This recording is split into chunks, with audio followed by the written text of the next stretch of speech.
We are live.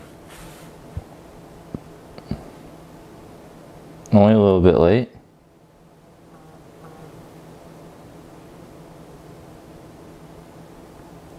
But that's okay.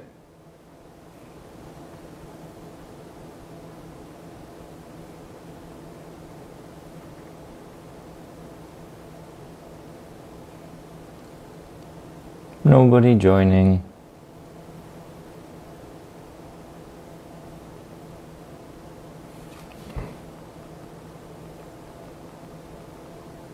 Hello. Hello, hello. Well, I am just getting started. How you doing? Are you, I forget, are you UK time or are you different Europe time or US time? Make sure you can hear me and everything's fine. Yeah. Well, I don't know.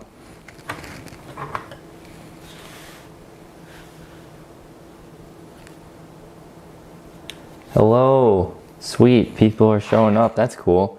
So I've got a couple models I'm working on today. I don't know what anyone else is working on, but I've got three Carnifexes.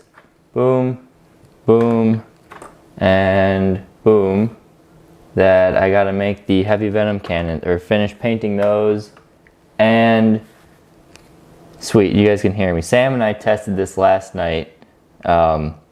And I thought we had got all the kinks out, but I can't, you know, it's kind of weird from my perspective. I feel like I'm just talking to nobody. So you guys are like the little voices inside my head that are adding things to it. So we'll just go here, and then we've got the stream, I should say the stream. Be ready for revealing the GW previews. That's what I'm trying to say. On Twitch, I think is how they do that. So I downloaded that last night. I always struggle to try and find their streams. I don't know why. They're always so difficult for me. But we'll have that ready.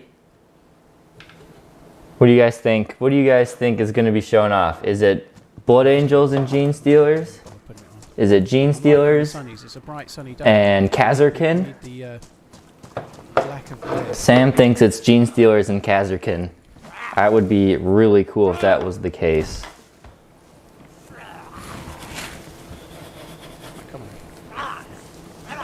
Hellbracht, nice. Bastard, he took a swing, didn't he?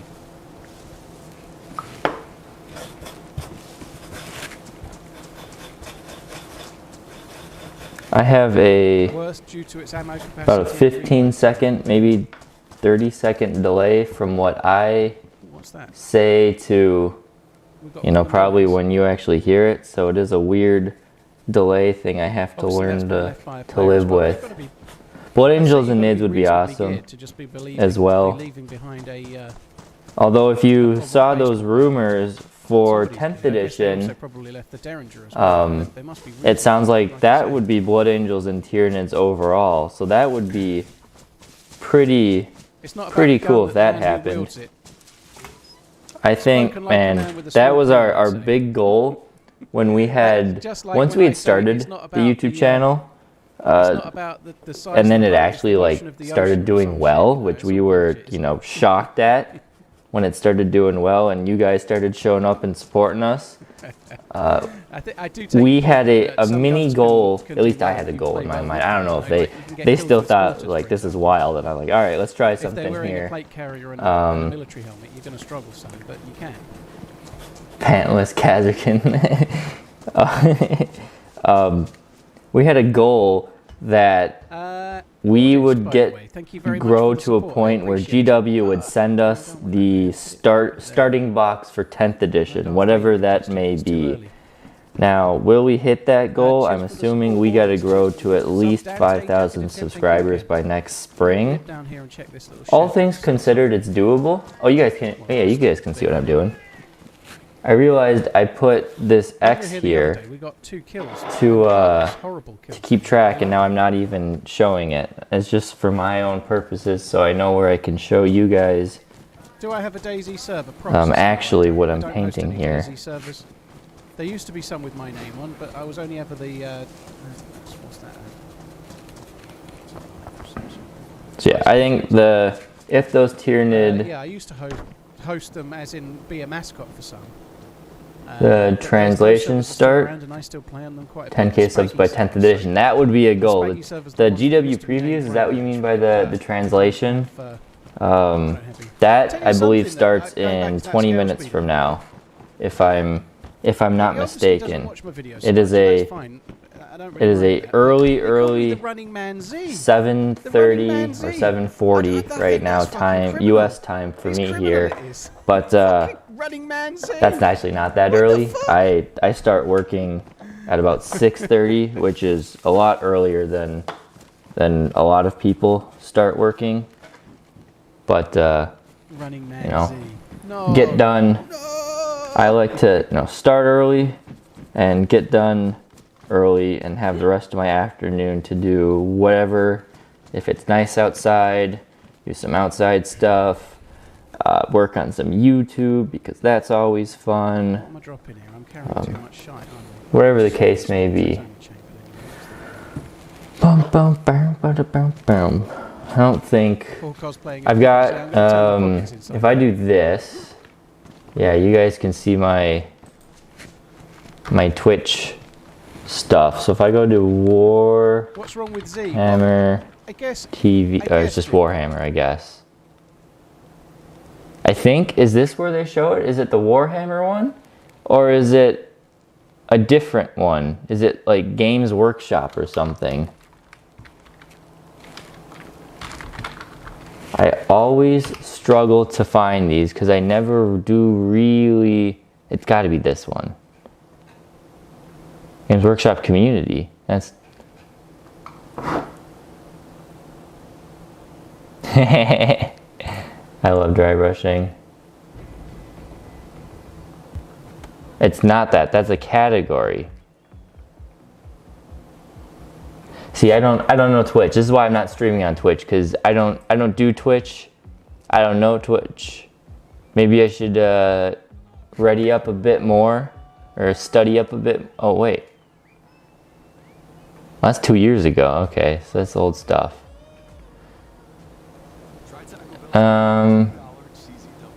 That's the one. This is the one.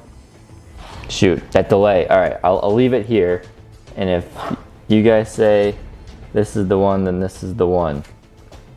Yeah, dry brushing for my bugs. That's how I do the skin. I already went ahead and washed them.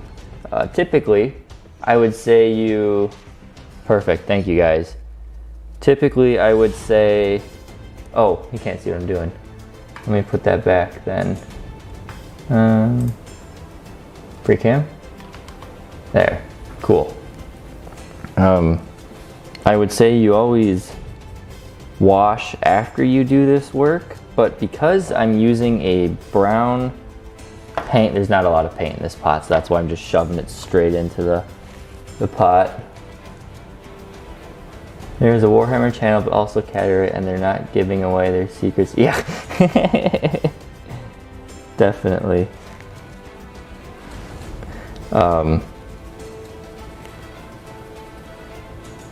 Yes, makeup. That's exactly what these are. I went to Walgreens, which is just like our local drugstore. For any of you who don't have a Walgreens, I don't know how far spread they are, but they're like every city of the U.S. Went to Walgreens and I just buy a $10 variety pack. It comes with, I don't know, comes with like 8 brushes. Really, for general 40K painting, only I would say 4 or 5 of them are useful, unless you're painting like giant vehicles or monsters, then you can get a few more out of there. But for $10, and then these things last me. Oh, Twitch audio's coming through. I'm so sorry. There we go.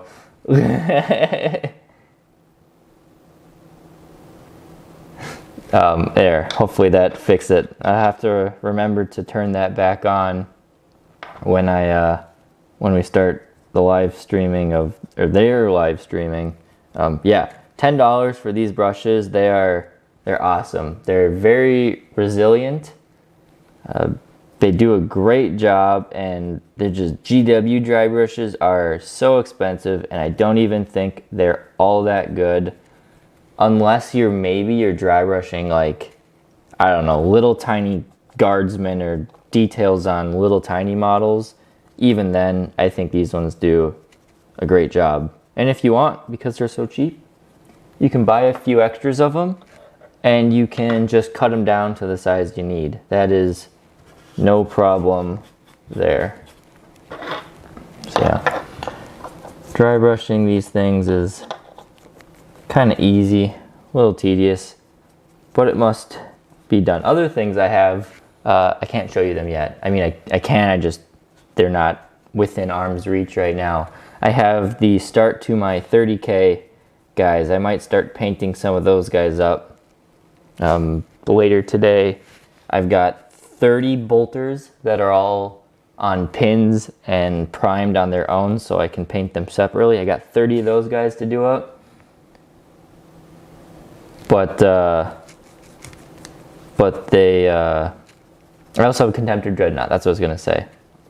Contemptor Dreadnought is also ready for painting. I need to get extra, I have some 3D printed shoulder pads that are coming, and I also have some special heads for them as well, and those guys I will eventually work on here. But unfortunately, we're getting into the hot season of a good old Minnesota summer, which means lots of humidity, which means limited days for spray painting, because it gets humid as just humid. Now, we're not in Florida, but we're pretty humid.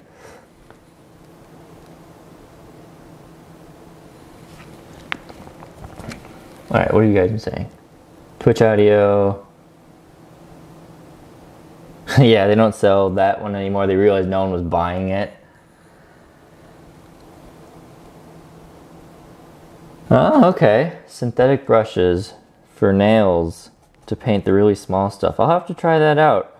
My fiance is not, I don't want to say basic, I guess you could say. She doesn't have loads and loads of makeup brushes because she doesn't, you know, cake her face in makeup every morning, which I mean, I'm happy. She's not someone who feels like she needs to do that, because she doesn't, but less options to just borrow her stuff there, but that's okay. AJ Tyrant, welcome. Hey, oh yeah, dude, if I could hobby and play games with all of you at some point, that would be awesome. You know, I think in the back of our minds, all of us here have a goal of turning this into something like mini wargaming. Yes, low maintenance, better way to go.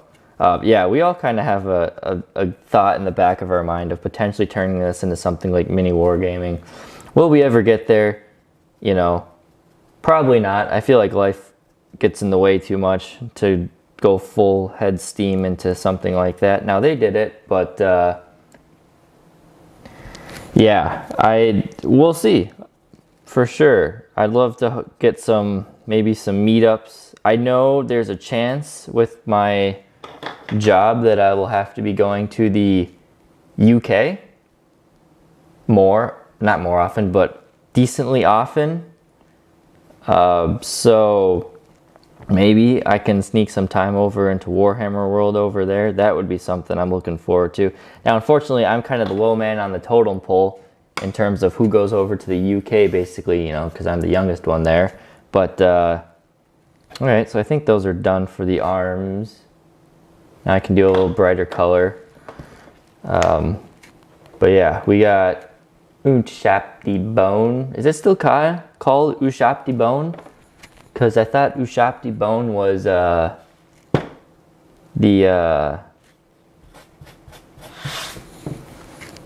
what is it? Ushapti Bone was the Tomb Kings, if I'm not mistaken. Right?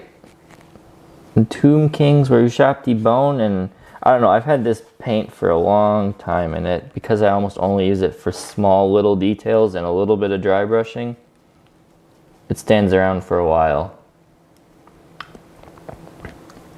Necromancer Goblin. There are rumors of... yeah, we were just talking about the rumors of 10th edition being the Tyranids and Blood Angels. You say... with new... I think we're going to see the new Gene Stealers today. I really do think the new Gene Stealers are going to be shown off today. I could be wrong. It could be demons or something, but I really am hoping the new Gene Stealers come out today. But you also say a... oh yeah, the macro effects. That was something I'm interested in seeing what the heck it is. I also saw rumors of... yeah, the cat... yeah. Okay, so I'm not crazy. They also had hypergaunts was the term, which is going to be a new gaunt form. So it sounds like the... did I just paint this one? I did. The hypergaunts, very speculative here, but I think hypergaunts are actually going to be like a... you play with like an oval base, like what the Carnifexes have. So you'd have a base here, and you'd have like a model on there, and it would just represent like 10 models or something. That's my guess of what hypergaunts are. I could be terribly wrong there, but I have an interesting inclination that that is what they mean by hypergaunts. Yeah, macro effect sounds like Primaris Nids. That, you know, it could be. I don't know why. I mean, I'd hate to see them do that and make other Carnifexes. Yes, micro effects. I hope it's not the case and it's just trying out another new model. I'm all for more big scary bugs. I'm curious what they're really gonna do for it, because it's not like we don't have big scary bugs already. We got plenty of big scary bugs. So I'm not so sure. Here, let's give you something to look at. Give you Carnifex here to kind of stare at. It says Warhammer is live. So let me just see what they've got going on here. It says they're live. Show me what they're showing. Watch now with 4K viewers. No, I don't have 4K.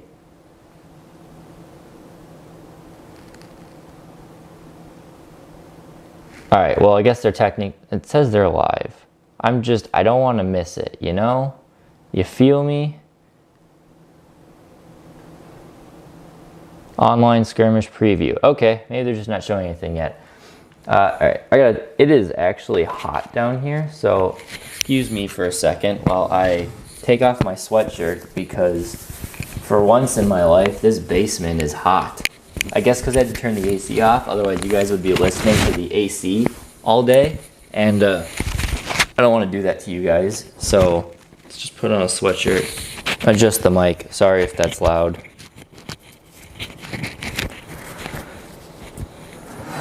Okay, now, where was I? We were reading some chats about, so yes, okay, so the micro effects, that would be awesome. Basically like a Tyrant Guard, but instead of just a Tyrant Guard, he is a little mini, like toughness 7, like 4 attacks, fast little mover guy. Just a little mini battering ram. That would be fun to take units of 3 of those and they just kind of run around like more combat orientated Tyrant Guard.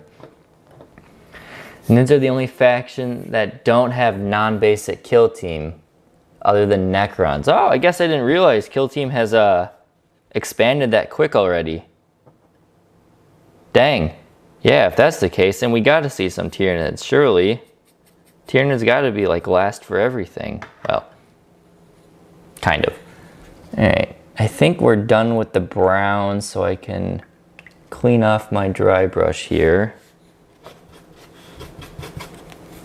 I always find rubbing the dry brush around in my hand like this actually is a great way to clean it and get all the paint pigment out of it.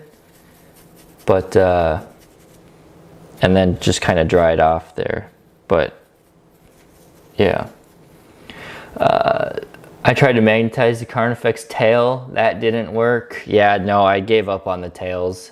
That's why I'll give them no tails or whatever tail looks cool. No one's going to judge you based on the tails. No one, even Tyranid players, will probably forget that what tail does what if they don't have them readily in their army.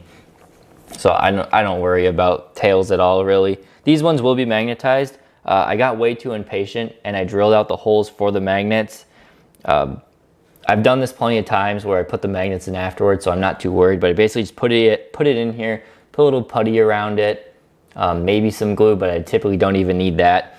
Let it dry, and then I can paint right over it, and it's good. So these Carnifexes will be magnetized, so they can have the different cannons, and then they can have more scything talons or crushing claws, so they're gonna be all close combat. My Screamer Killers, which you guys will see on Monday in a battle report, they are magnetized on the front talons, so they can be double talon Screamer Killers, or I can put different guns on them if I want to be Doc Effexes for the close range Devourer stuff. What else we got here? Where am I on the chat? Hypergons, yeah, Swarm Unit, I said the same thing. Tried, Old One Eye should be macro effect size. I think, yeah, I think, well, the problem is Old One Eye is awesome right now as a unit that can be screened. Unless they give him the old rule where a Carnifex can still screen him, that would be cool. You guys will see, well, do I have him out? Since you guys are here live, I can give you a little sneak preview. Where is he? I have Old One Eye, I'm stepping away. I have lost Old One Eye. Oh, I was filming his 360 last night. Okay, going into the 360 filming room. You guys should still be able to hear me a-okay. Bam. All right, I'm back. All right, so here is my Old One Eye. Where do I put him? Right here. Right here. Right here. Right here. Right here. There. So you guys will see him in the battle report tomorrow, but because you guys are here early, or here for this, you guys could see him early. He is about 10% bigger than a standard Carnifex. This camera doesn't really do it justice, but I hope he doesn't go to macro effect size, because I just spent time making this guy look awesome. And I mean, he's bigger, so maybe it'll be okay, but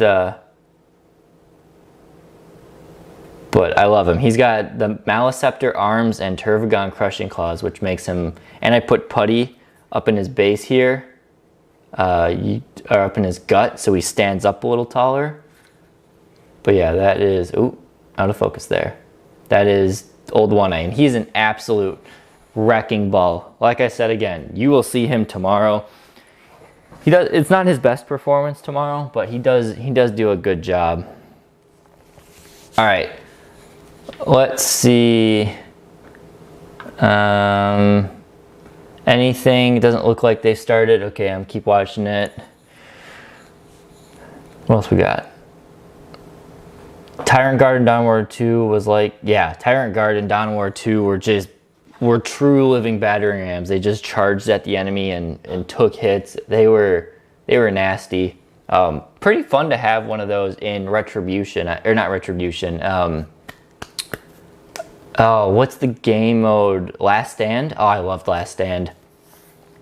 Yeah, the Tyrant Guard were pretty good in there. I never had a really good leveled up Tyranid. Shockingly, I never really had one, so I never played it. My other buddy who played, he had a fully leveled up Tyranid, so if we ever brought a Tyranid, he brought it. I always played as a Necron Overlord or a Space Marine, were my two, just because I enjoyed them and I didn't really play them in the normal game. All right, so now should we continue on painting the guns, Or should I go back to finishing the Carnifexes? Because these guys aren't done. I gotta finish a little more of the red on their backs and stuff. What do I say? Guns? Guns or Fex bodies? What we got over here? I'm feeling the Fex bodies all in all. So let us do that.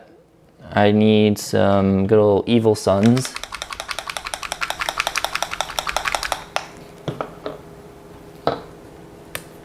Eight concurrent viewers. Oh, wicked. That's awesome. Well, thank you to the 8 of you who are here. There we go. I transferred my paints into dropper bottles. Not all of them, but a lot of them, because I'm sick and tired of GW paint drying out on me when I only use it for little tiny details and stuff. But that is what I have slowly started to do whenever I buy new paints.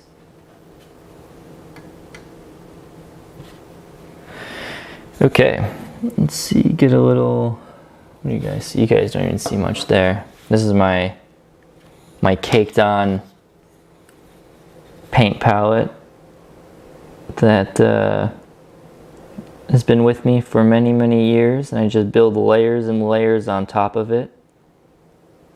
Not really a wet palette, but just some place for me to put paint and water it down a little bit if I need to.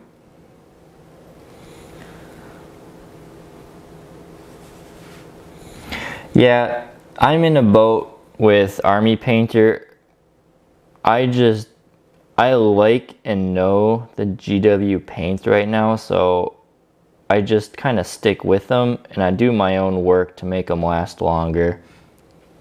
I know everyone says, oh, everyone's got the same colors, but I really know and like the GW paints, and I've been invested with them for 10 years, so I'm kind of feel like as long as I can fix the one issue I have with them, then just keep painting them that way. I'm curious, if you use Army Painter, do you use the Army Painter spray? And if so, do you enjoy it? Because the only reason, is the stream happening? Let me switch over to the stream.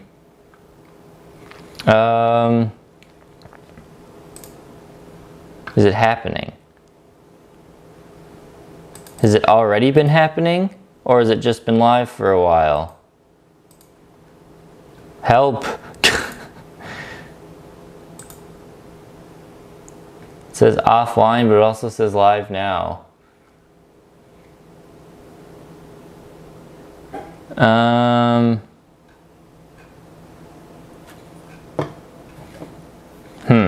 Well, this could be... Let's put some sound back on for you guys here.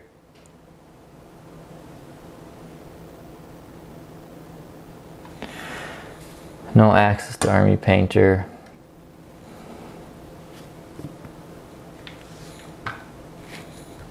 Am I crazy? Am I crazy, guys? Your stream is different? What does F5 do?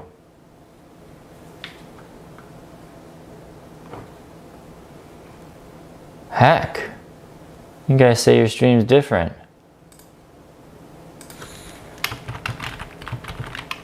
Oh, I spelled Warhammer wrong. That's not good. Oh, wait. It was there. Right here. What the heck? Do I have to sign it, log in? I don't know. I don't have a username or password and stuff. Hold on, I shouldn't be showing you this in case.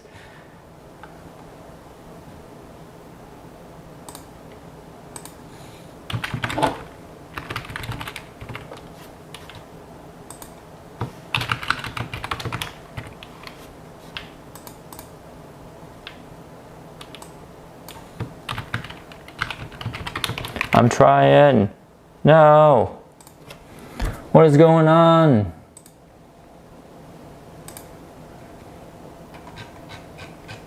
Well, at least they haven't done anything yet.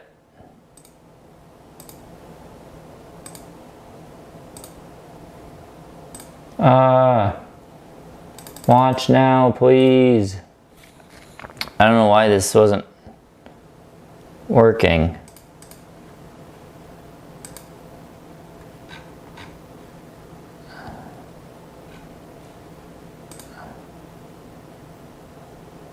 This pepperoni was carefully placed by hand by a pizza maker at Papa John's. Like this one, and that one over there. Ooh, even these. Well, yeah, not missing anything yet. I just want to make sure that I don't... Oh! I got it! Oh, just in time. Woo! Okay, you guys can hear. I gotta put my own headphones in so I can hear. That's why I didn't know. Oh, hold on. There you guys go. Sweet, we got it. I don't know why it wasn't working before, but we got it.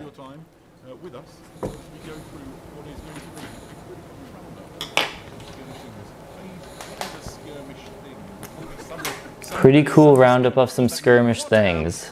Yeah, it's worth clarifying.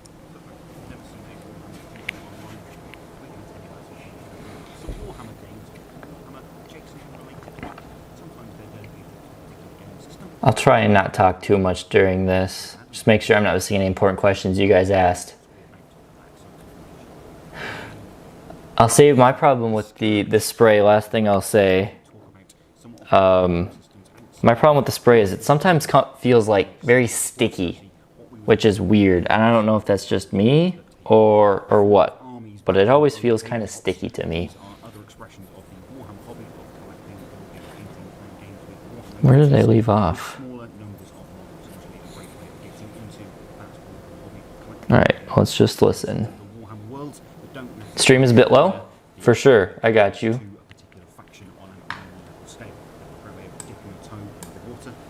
There we go. So games involving smaller numbers of models than complete armies do sometimes lead to gateway, maybe lead to armies in like Let me know. that has been advertised as one of the games that we're talking about today. And we will do that. We will talk Oh, about some Warcry.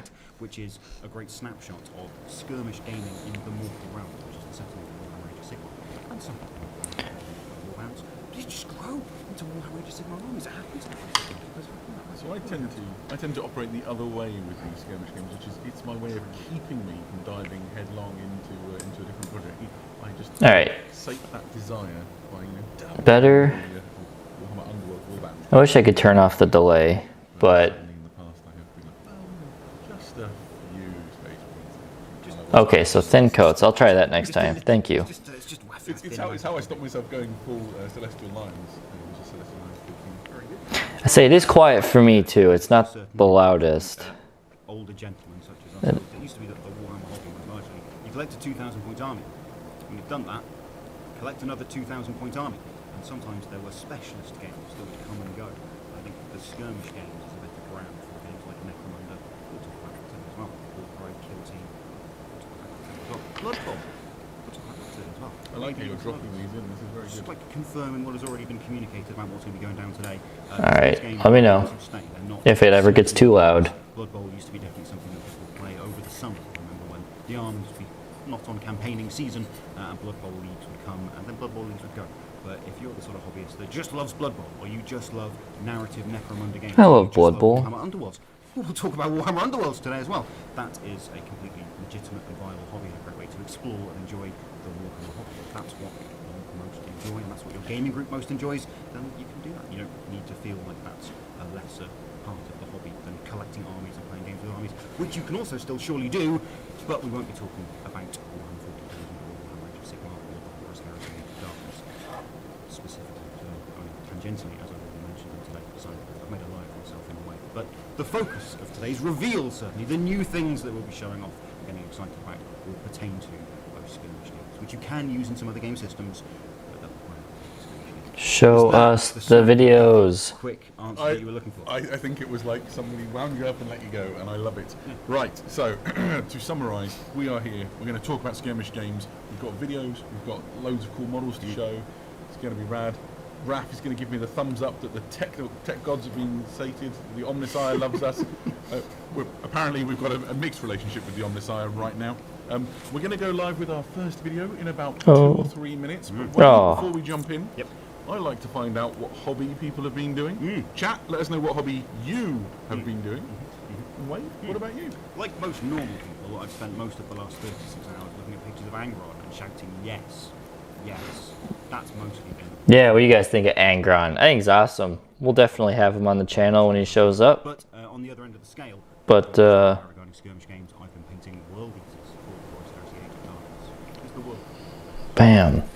I think Angron looks pretty awesome. As if we're getting ready to start doing the horse race commentary. Is this better after we start doing it like this? Should I start doing it like this? Now I just need my boy Fulgrim. See the chat, how the chat is responding. And between us all, we'll have all 4 Primarchs. Forest Heresy out there. Quite a lot of 140,000 and old there was a swathe of Necromunda up in the front. This is quite interesting. What you've got is essentially up to 15,000 people all giving you their latest piece of hobby. I, for the record, have been building First Legion models for the Horus Heresy. It's going splendidly. 2 Tacticals, 2 Contemptors, a Praevium, which is my favourite model so far, and a Vigilator, not to be confused with Invigilator, which is an angry teacher in an exam hall. Although I suspect my Vigilator is known as angry. And I've nearly done a... Oh, did they? That's like... Hey, just I guess that would make sense. Big question for anyone collecting First Legion Dark Angels for the Horus Heresy, traitors or loyalists. Well, you see, loyalty is its own reward. Angron And being designed by the AOS team. I think the AOS team, honestly, is the better design team. I really think they are the better design team. Hanging around on Caliban, like skulking no-goods. And I don't want to drop in. Which Loyalist Primarch next? It's got to be the Lion. I think he's going to be next. But after the Lion, I think Vulcan will show up as well. Now, he might not show up till 11th edition, but I'm pretty sure it's got to be the Lion who shows up next. We'll have to see. Adam is First Legion, the Dark Angel, or Alpha Legion, I believe. They got to make Gilliman a little bit better. They got Abaddon, who's basically a Primarch right now, at least on the tabletop settings. He just slaughters everything. Yeah. Okay, so here we are. It is roughly 10 minutes past 2. Yep. We are very, very glad that 16,000 of you have chosen to come and spend an hour with us as we get very excited about some Warhammer Skirmish things. Raph, why don't you... And what? Oh, here we go. Here we go. Here we go.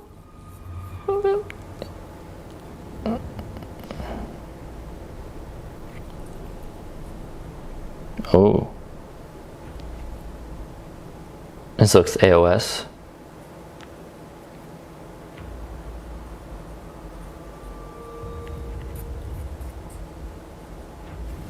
Ooh, looks like that dinosaur.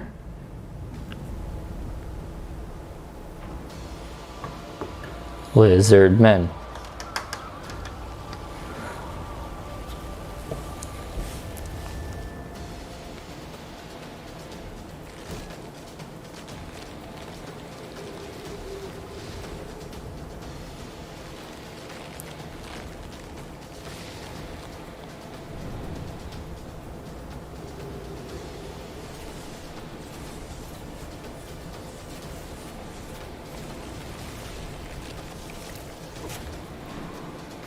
Oh,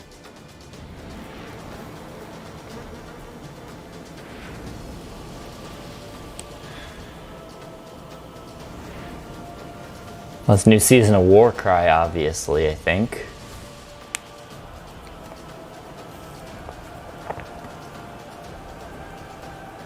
Oh, we saw this guy earlier on. The guy on the right. We saw him a while back, I think. At least I did. Yep. Warcry. I liked Warcry. I played it a little bit when it first came out. I was a big fan of it. Just no one else really wanted to play it after the first like 3 months, so it kind of died off here.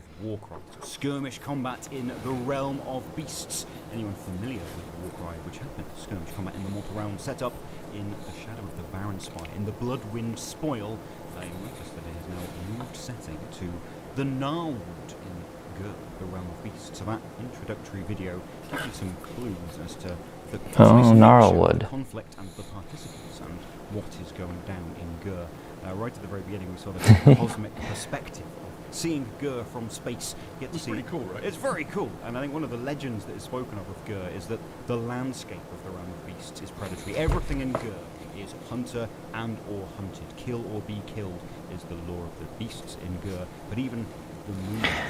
I never played Mordheim, but I've always heard everyone who did, they love Mordheim, so I understand it. And you could see a big chunk missing from one of those moons. But something has crashed. Something came crashing down into the Gnarlwood, which has been referenced and mentioned in Warhammer Age of Sigmar stories as a vast predatory jungle. It's on the ever-shifting borders of Fondia and Galat, which got a lot of the attention during the era of the beast. Ooh, look at that terrain. Skirmish combat in a new environment. So Warcry Heart of Gur is a great new box set taking the Warcry experience in That's kind of funky.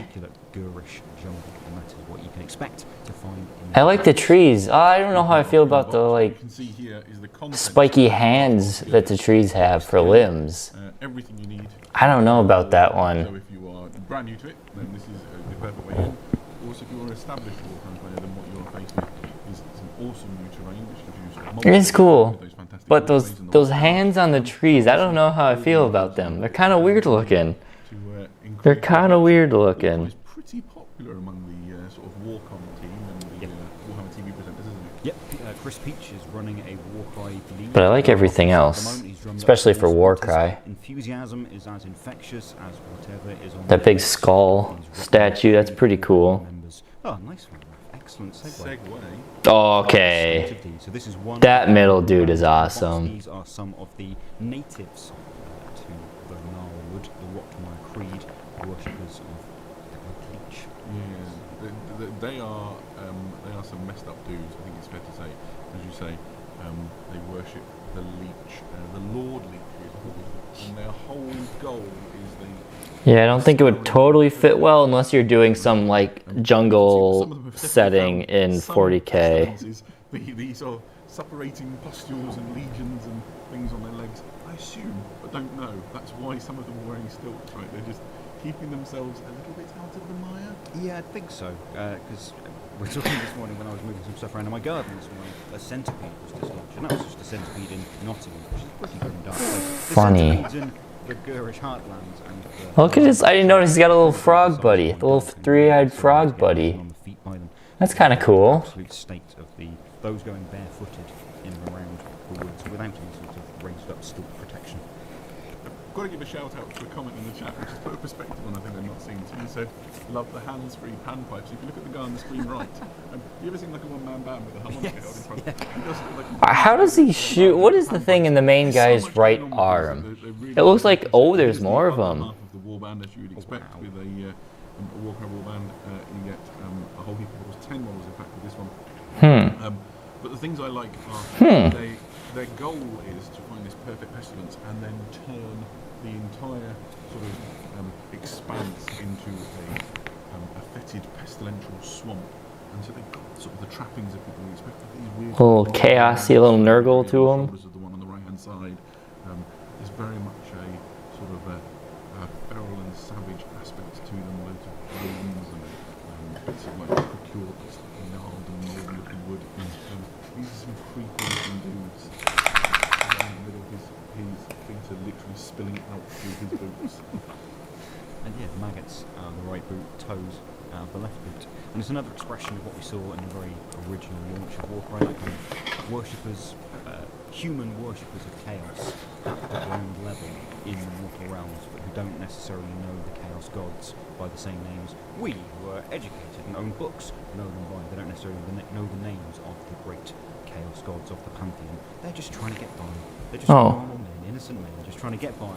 So they're Nurgly. Ravaged by the Chaos Gods. They've survived the Age of Chaos through whatever means, and this is just normal to them. This is just life, surviving in Underworlds. So people were asking in the chat, so are they Nurgle aligned?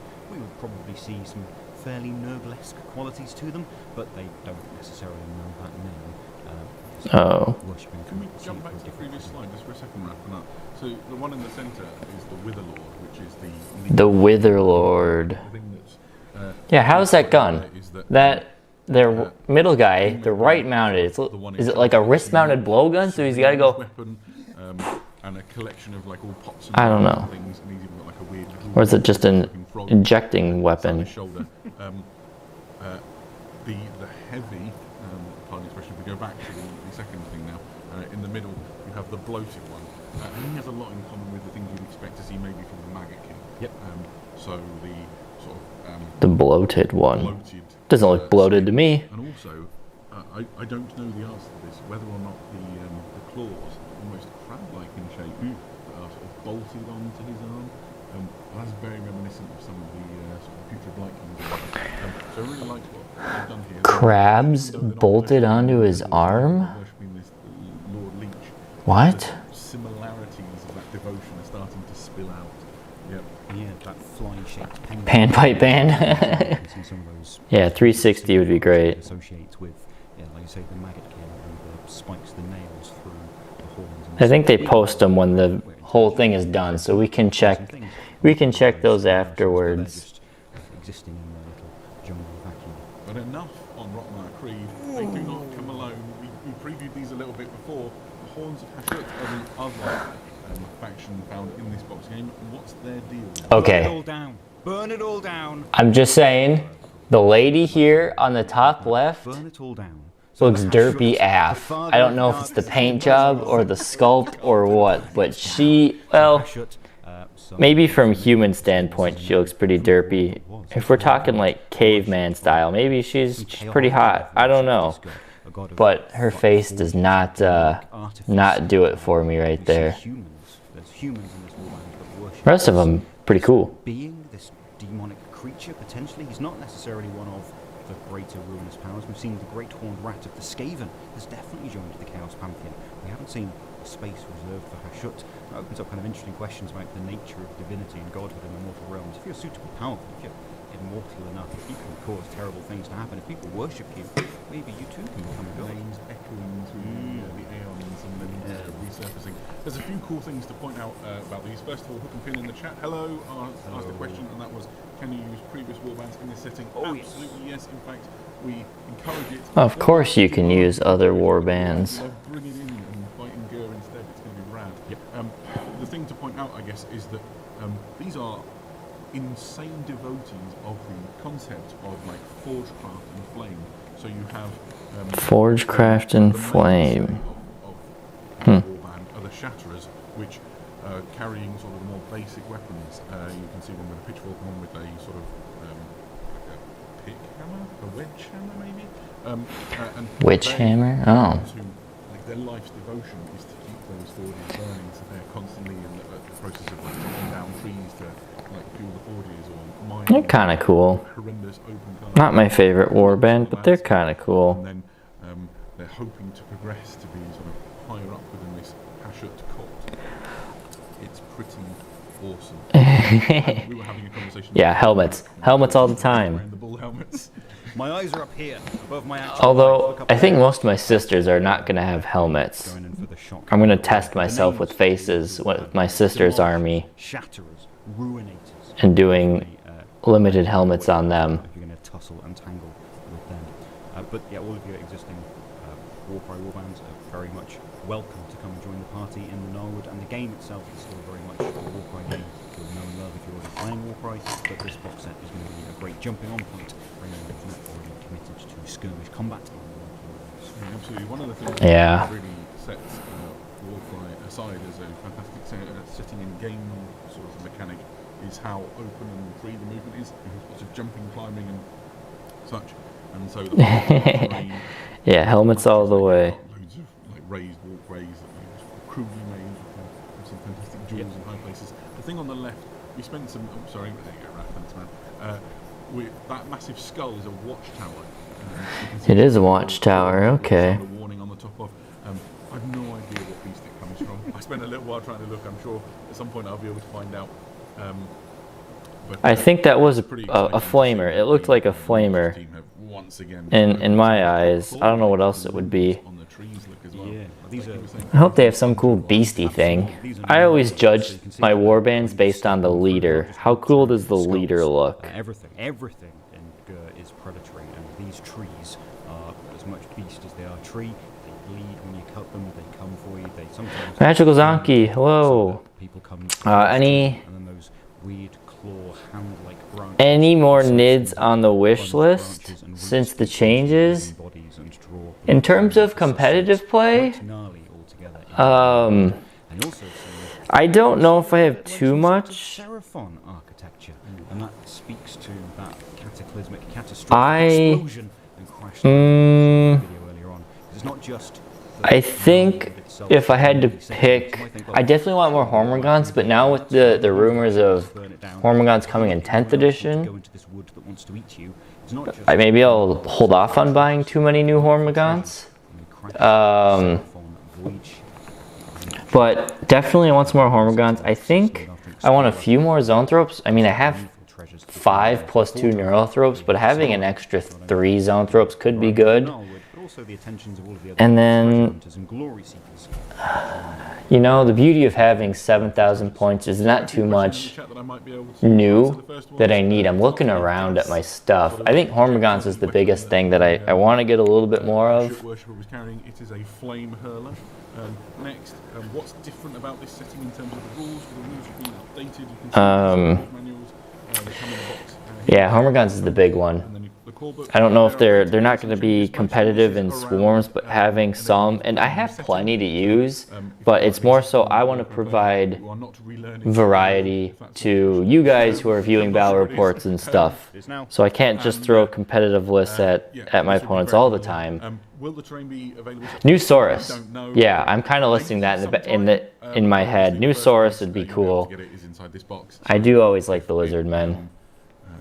Takes your fancy, and that is the way to strike. I'm aware that we have talked about these for a goodly 15 minutes, and we're not even done. This is fine. Cool. A goodly 15 minutes. Awesome your battlefield. Good old English grammar. Yeah, and I think this sort of shot sort of conveys that sort of very close and. Man, I need to get a smoke machine. I want to take shots like this. Sam and I spent like 2 hours yesterday taking action shots of most of the armies we have here to add some extra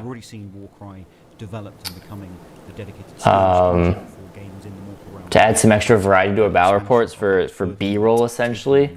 So we had some pretty cool shots that we took there, but a smoke machine would be really cool. The issue is just getting the smoke out of the basement once we're done filming it.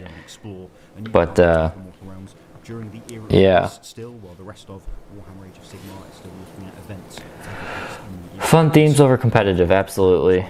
I think so. Yeah, that's why I want more Hormagaunts. I already got more Carnifexes, so I can field more of those. But good times. Exactly so. Right. Well. More Hormagaunts. Show us Gene Stealers. Dry ice. Ooh. Oh, here we go. Oh. That's Necromunda.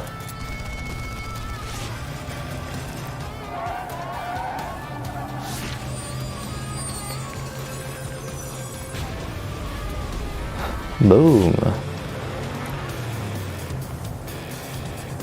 What the hell? Oh. Ha ha ha, look at that.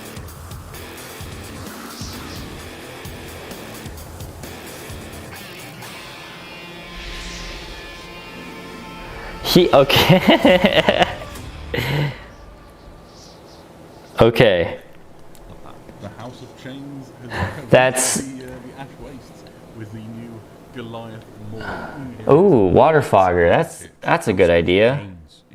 Okay, they're going to talk about this right now. I'm sorry to talk over them, but the impracticality of that design how House Orlok. Well, maybe not. Those mean roads out in the Ash Waste. I don't know. That just doesn't look practical. Their money, and now we're starting to see how some of the other houses might have their representatives out there. I think in the Ash Wastes supplement and the Book of the Outlands, we've seen that outside of the maybe it's okay. houses still like to maintain a presence. That could be fun for some GSC. To flex essentially and assert the values and the power of your house, the prestige of your house. The house masters will look for that, and this is. Yes, I've thought about using the Necromunda terrain for some 40k boards, but to buy enough for a 40k board is like 4 times what you need for a Necromunda board, so it is too expensive. It was what I was waiting for, was the chat to be like, I'm having that for my inserting Orc Chaos Champion, Chaplain, whatever. Yeah, exactly. One speed bump. One speed bump. Even if he runs into something with that thing, it's just gonna. It's gonna hit. Like, there's got to be also wheels on the front. Otherwise, it's gonna be really slow, or those blades are gonna be really dull. I don't know. It looks cool, but then when you put too much thought into it, rock grinder sort of device with that huge rock grinder. I don't know. I absolutely can, and maybe with some sort of orc war bikes, tinkered up a little bit with the Goliath bits, because I think it's one of those GW models. They haven't had a ton of them lately, where it looks cool, but if you think about it too much, it just won't work. So you're better off just not thinking about it. Unfortunately. This kit comes with more heads, more hairdos. I think Raf's got. Oh, here we go. As well. More chain hairdos as well. So big fat wheel at the front. Man, Zonky, been a member for 9 months. That is wild. Whatever good I went for it. Wild. The previous one, the major difference beyond the hair styling of Rider is the previous one had that sort of spiked spindle thing for a wheel, and it had bolters, whereas this one has grenade launchers for when you absolutely need to blow what's in front of you to pieces. Okay, there we go. That is much better, showing the giant tire.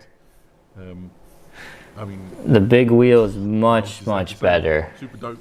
It's going to be as pugnacious and dangerous as you could possibly. It has gone very quick. So wild. More information on. I like the big tire. And all those things will be 10 out of 10. Do approve now. Suffice it to say that it lacks the agility of all the ones, but it makes up for it in just brutal sort of muscle power. Some very powerful movements. Yeah, it's not a muscle car per se, but it's definitely got an amount of muscle to it, and it's a great expression of, as we say, what each of the houses would look to have out on the roads to assert itself and assert its dominance and represent itself. And it will start, I am sure, to have people imagining what their particular chosen house might have out in the Ash Wastes. I mean, it's a great statement for the Ash Wastes. Great houses to think, what might my house have out there? What would be the perfect?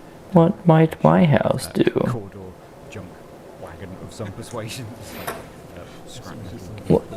Gene Stealer cult. Would you just use the Gene Stealer cult Jackals? I think a great statement. Because isn't the Gene Stealer cult a faction in Necromunda? Would you just straight over port the Jackals and the and the quad into it? Can I just give a shout out? You have to, right? Truly amazing commentary throughout this.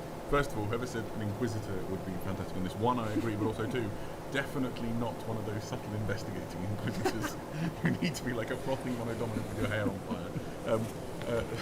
Somebody said not my wheelhouse, which whilst your taste in bikes may be questionable, your taste in puns is amazing. Somebody said this looks environmentally friendly and fuel efficient, and I quite agree. Like environmental, yes. Fuel prices on Necromunda are obviously more stable than the rest of the world right now. Yes, and we were talking squat space hulks, but tanks in the real world, squats. The damage that they might do, that would be funny. Do to the real world. In Necromunda, environmental damage that's already been done. Yeah, the inverse is true. So I don't think that the environment has anything to worry about from the effect of either the tracks or the wheel or the bits. buzzsaw blade that you could have in place of a big fat wheel at the front. And the reason that the biggest boss of 2008 why we are so revealing stuff is because we really enjoy looking at cool things and talking about it. Pretty much. And we're going to be continuing to do that for the next 28 minutes or so. Speaking of which, let's see the next thing. Oh, good. Okay. Oh, Underworlds. That's a cool model.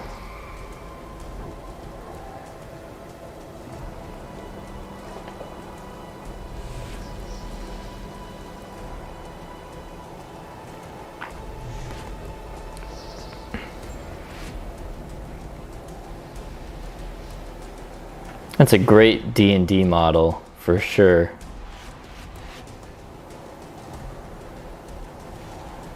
Oh, look at the dog. 2 dogs.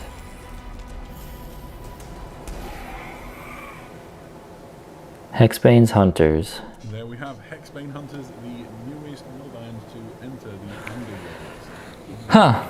Well, So this is a group of witch hunters of the Order of... it's cool. Sigmar's obviously been sending lots of groups of Stormcast Eternals. Oh my gosh, that dog's got a scarred face. Everything's been kicking off in Shadespire and then into the Beastgrave. There's also been groups of the, you know, the brutal nailed fist, Anyone here play Sigmar's intent. Underworlds? Faint hunters, That's the actually one of the more witch popular hunters, games that are some local GW here. They have factions of a lot of the people come out for the Order night of that. with the Galen and Dorelia Vendents. But Hang out with them just for breaks. I've never played it. Harken back to some I've never had an army that jumps out to me and feel like put the time into learning it, but some of those memories around. But those classic big hat witch hunter archetypes. curious if people say it's worth it or not. I think even this is something like reminiscent of the old Mordheim witch hunter warband, in that it's got those little mastiff-like pit dogs when there's witches or vampires or any sorts of underworld nastiness that you don't necessarily want to sully your hands with.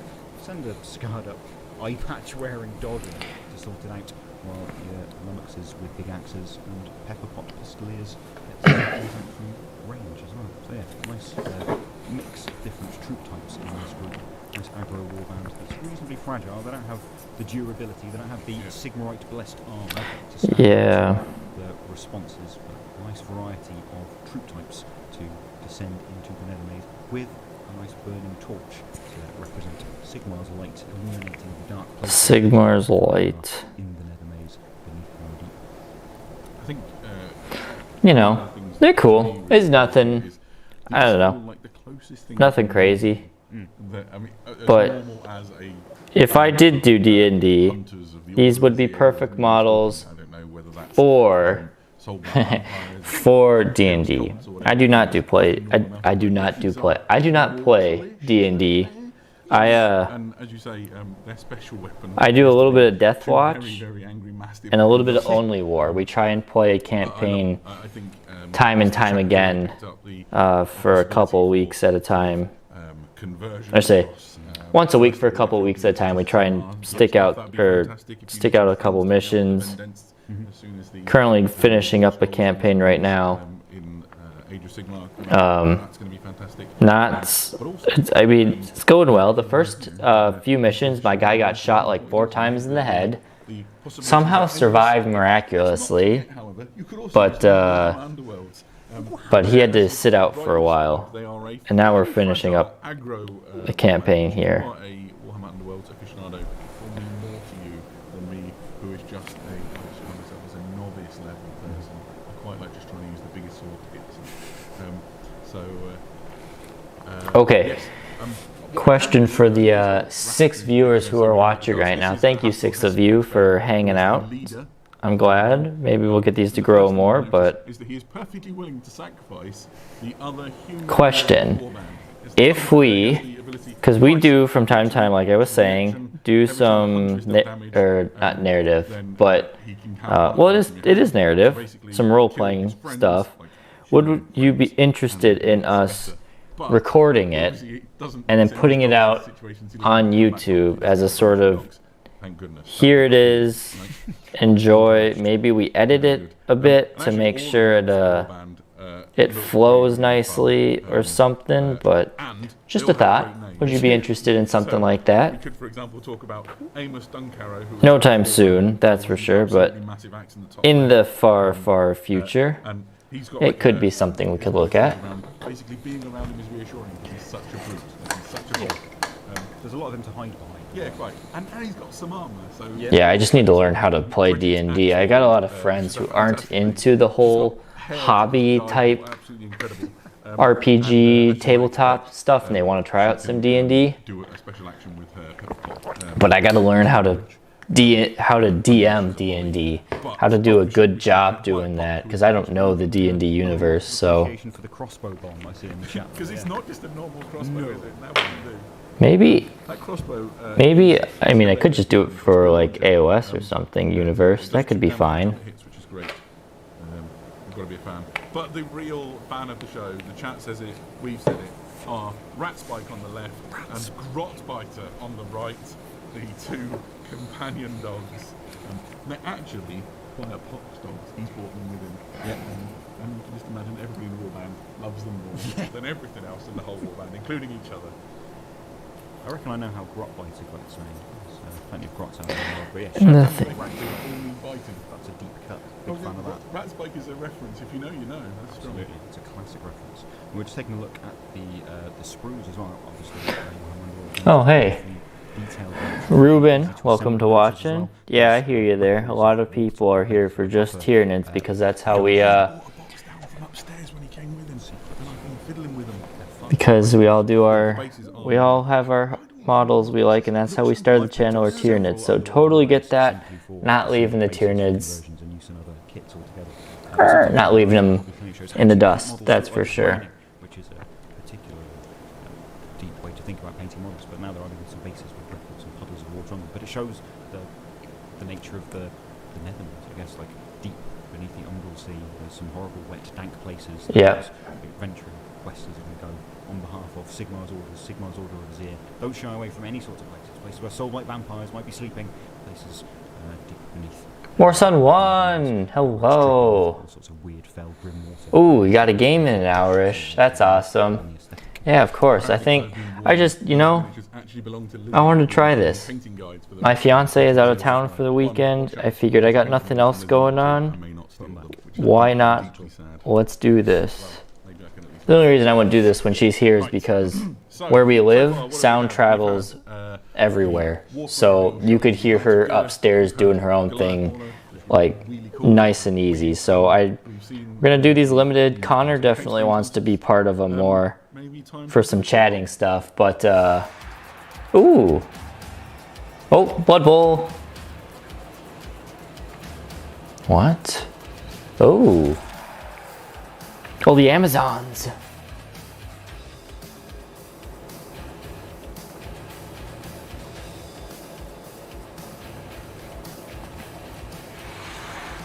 Nice.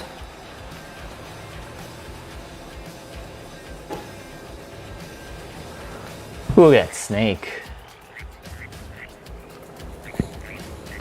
Oh, poor frog.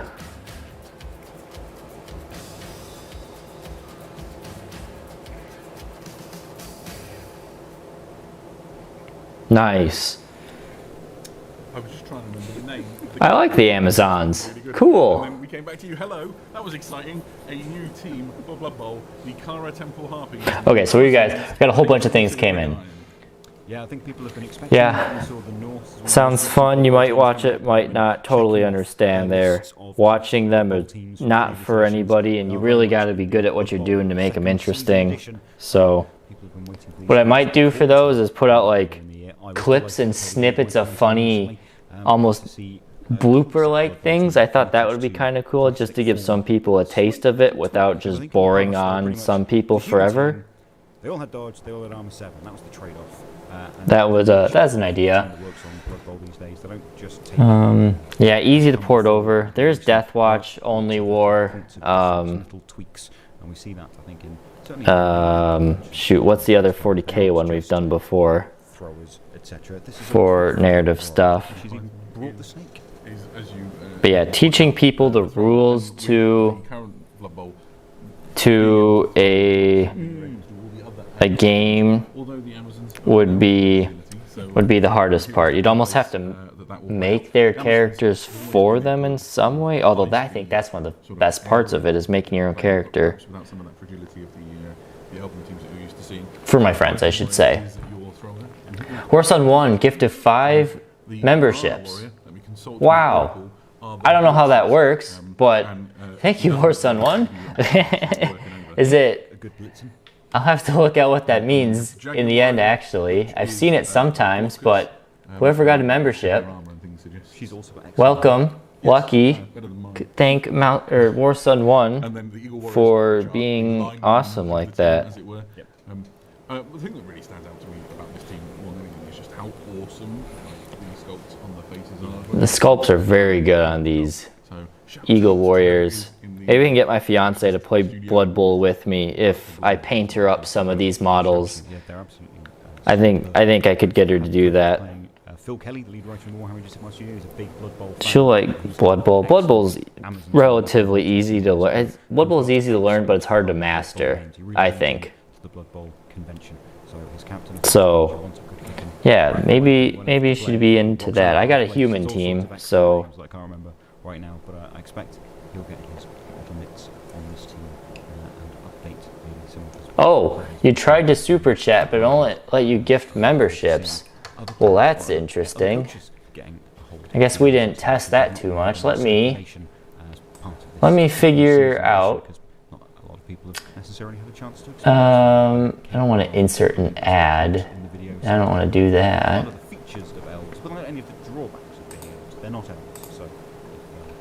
Well, I really appreciate it either way. Warsun 1. Who are you playing today? What is the game? What are the... Historically, an entire team with dodge. Oops. If you don't have an entire team with tackle, they are very difficult to knock down. What is the battle? What's happening here? Experienced player of the team that. Oh, did I just lose you guys? It is very, very useful. Which mine only look like move 5 little guys. Yeah. I play halflings. Yep. And you're going to get No. eventually. It's just whether or not you get to dodge. Did I lose you guys? The Amazons offer the other end of that spectrum because they've got the movement to back it up. They're going to be able to do throwing plays, and they have got some hitting potential in the blitzers. Ah, crap. The Piranha Warriors and some durability with the Jaguar Warriors. Oh no, I didn't. Yes, I think there's. Come back, I'm back. As you can expect, there'll be. Sorry if I lost you guys there. Rules updates and things that you'd expect. Okay, I'm back. I don't know if I left you guys. I was playing around with the settings and I might have accidentally lost you guys, but we're back. So, okay, you guys say you're still there. Well, that's good. I'm still learning the whole YouTube things. But yeah.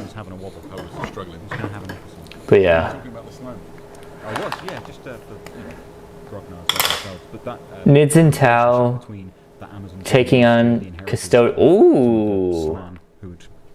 Descendants of the old ones who've come before. Nids and Tau taking on Custodians and Necrons. Well, I'm glad I didn't disappear. That's good. I'll have to figure out how to fix the super chat thing for next time. I don't want to break anything.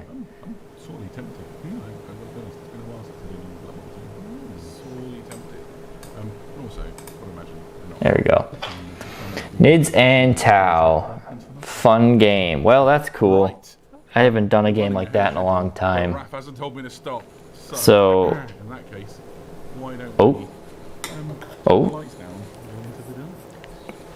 this is the one. This is the one, I think. Here we go. What's it gonna be?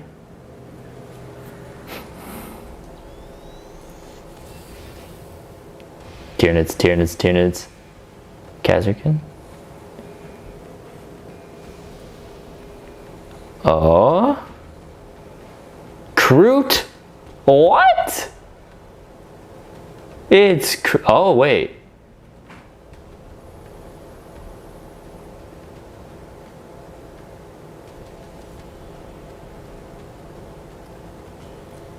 Wow.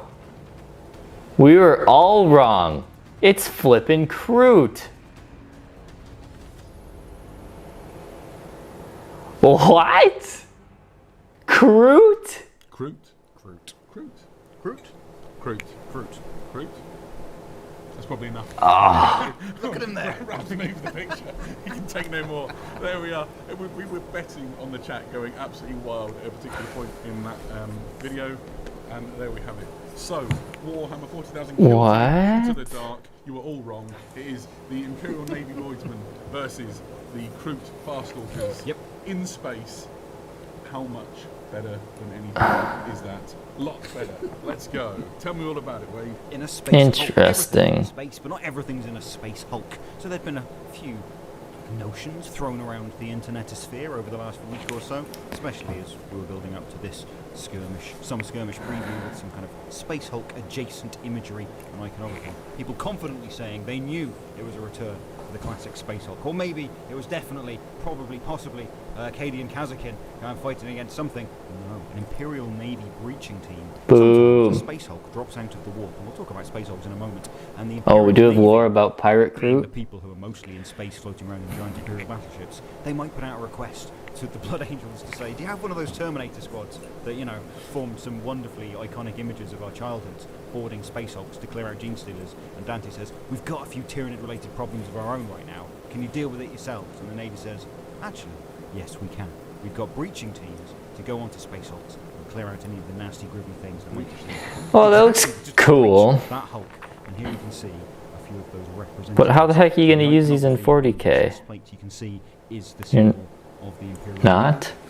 We saw the Voidmen at Arms. A similar sort of take on this space marine. Small, like S and M, like Marines in space, but not the Adeptus Astartes. Warriors of the Navy that would go and fight on spaceships that were humans, not augmented, not super soldiers, not genetically augmented killing machines, just straightforward humans that might have to go and clear horrifying nightmare ships from hell of the most terrifying things that could possibly exist in the galaxy of the far future. And these are them. So I'm going to cover off some questions that were already burst into the chat. The first one, I spent quite a long time, I'm a little bit weapon obsessed, trying to work out if that was a triple barrel shotgun. I see you, Igna, and I agree it was my first question. I think the bottom thing is either the protuberance that is the end of a magazine. You have shotgun, often they have like a long stack magazine, or it's a torch, or it's a laser, because that is a double barrel shotgun.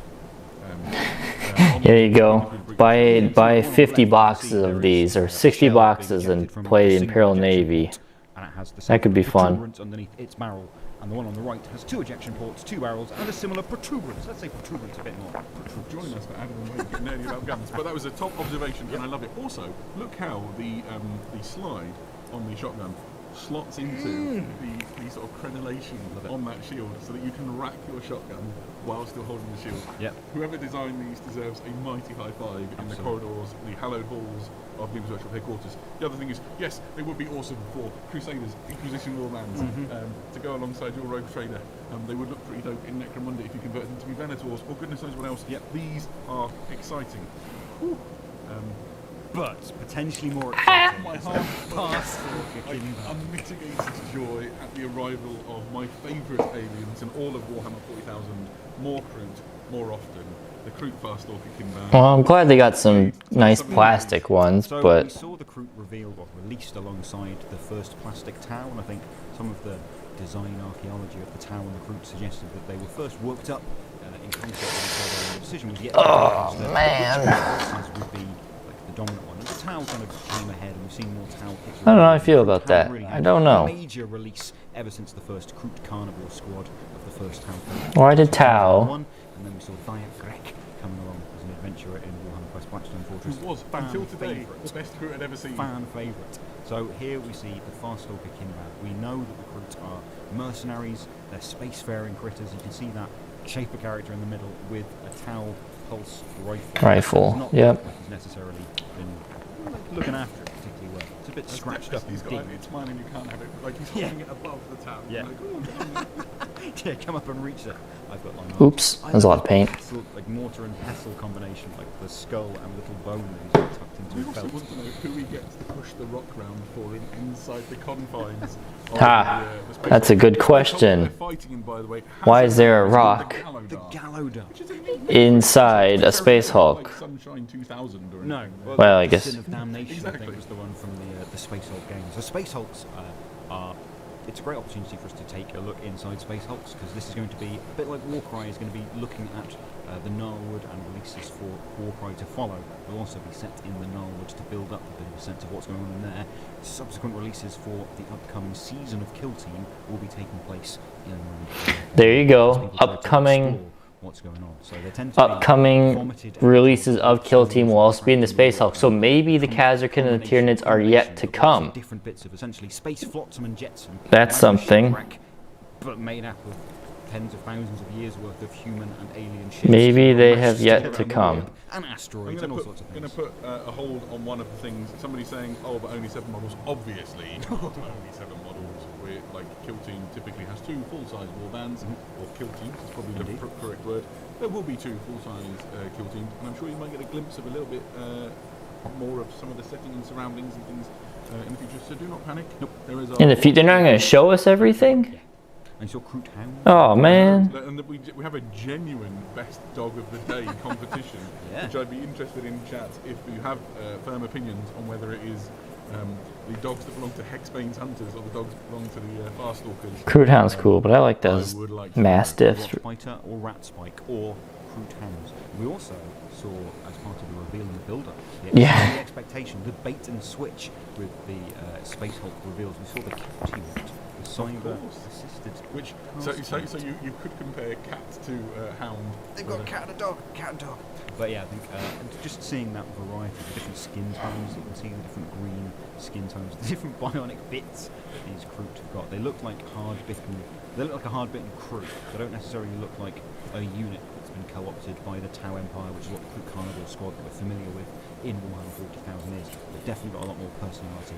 And as and when more details get revealed in the Warhammer community in the build-up to Kill Team Into the Dark, we'll find out more about the different constituent members of each of these kill teams. The Kroot, Farstalker, Kinbad. Yeah, so methinks, Exactly, and they're not going to show off the board or arena, but I think, hey Chizori, models that coincide with those that are in the set. welcome, welcome. Talk about, for example, We're just Unis now here, who is, like, realizing it's not round Tyranids and Kazarkan, with essentially but they have not ruled off Tyranids and Kazarkan for a later release. although if I'd seen it, it would be about the best thing I'd seen. So it sounds like So, multiple Raph, hit the next slide before I reveal setups. So, can I possibly use my kill team in space? If Oh. I've got a kill team that's not one of these kill teams, the answer is yes. Not only do we expect you to, we encourage it. Imagine, if you could, how cool it would be to have Death Gore Creed fighting Tau Fire Warriors. That'd be pretty cool. In a Space Hulk. It'd be a good thing we have Space Hulk terrain. This might actually be perfect for us because we have Space Hulk terrain. We just have to get it finished. I know we were going to finish a long time ago. Maybe next month or this month. We'll see. In the close confines, such as you would find inside a Space Hulk, as well as the kill team rules for. But if we can use that terrain to bolster our kill team terrain, or our, So it's a great way to get on board. not kill team terrain, but our, To start playing kill team in one set. what is it called? Any of the existing kill teams, it's not any of the rules, it's just an update and taking it into a new environment. Particular setting. I don't know what it's called. Well done. Somebody in the chat has gone, wait, is that a plastic floor? Well, I'm sure there will be more to talk about with regards to exactly where they are fighting. There is Okay. So they're so it sounds like GW is going to try and bring back. I feel like, in many ways, whilst the Kroot Ah, okay. Squats versus Krieg. setting inside Gallowdark and all these different factions from around the 1/4 universe converging to fight in space. It's also a massive tease, right? And I'm not even that sorry for it. Andrelli says, I want plastic floor. Don't we all? So, No, I don't want a plastic floor. Do you guys want a plastic floor? It's been a good time. And if you I don't want a are plastic playing floor. Witches and then you've shouted the name of the thing you like, maybe you'll get it. I don't know. especially if they're like in space a bit. That'd be cool. Right. I don't want a plastic floor at all. They're loud. They're A annoying. brief recap of the awesome things we've seen. They, Wade, we have had yeah. the joy of seeing the new Warcry reveal with Heart of Gur. Wade has been carefully holding the books under his desk. Here is the picture of the box. Heart of Gur, Skirmish. Yeah, it looks like it'll be better than the arena that they had. That's for sure. Same game you love. But Invigorated and ready for fighting in an environment. But outside of gotta love it. We saw the Goliath. Yes, my boy. Basically, the best all right, on wheels and or tracks. I am going to cut out the stream here. They've reinvented the wheel because they've made. I think they're done. They're geniuses, the Goliaths. Look at them. I think when these release, we basically. Goodbye, guys. There, don't leave here if you're watching. We're just going to. I'm gonna switch us over back into this cam. Having them talking in my ears while at the same time trying to read your questions and comments and answer them is throwing me for a loop here that my brain cannot handle that well. So water, stay hydrated. So we're gonna hang out and we're gonna chat and we're gonna paint some models. I don't know if, I mean, you guys might paint some models. I'm painting some models. Some of you who are newer to the stream, I got 3 Carnifexes I'm working on painting right now. So allow me to get myself into a nice position here and I will paint and I will answer the chats and the questions. Let me scroll back because I think I missed some here.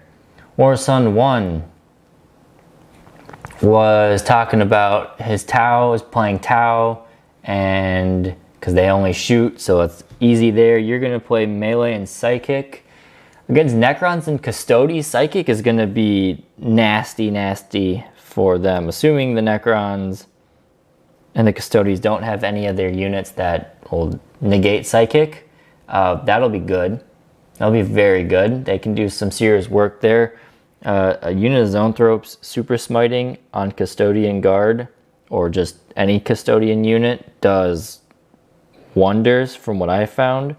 I've never had an issue playing against Custodies except for one where the guy brought Custodies and Tempestus Scions. That was back when we had our old 7th edition or 8th edition codex before we had any buffs or anything to it.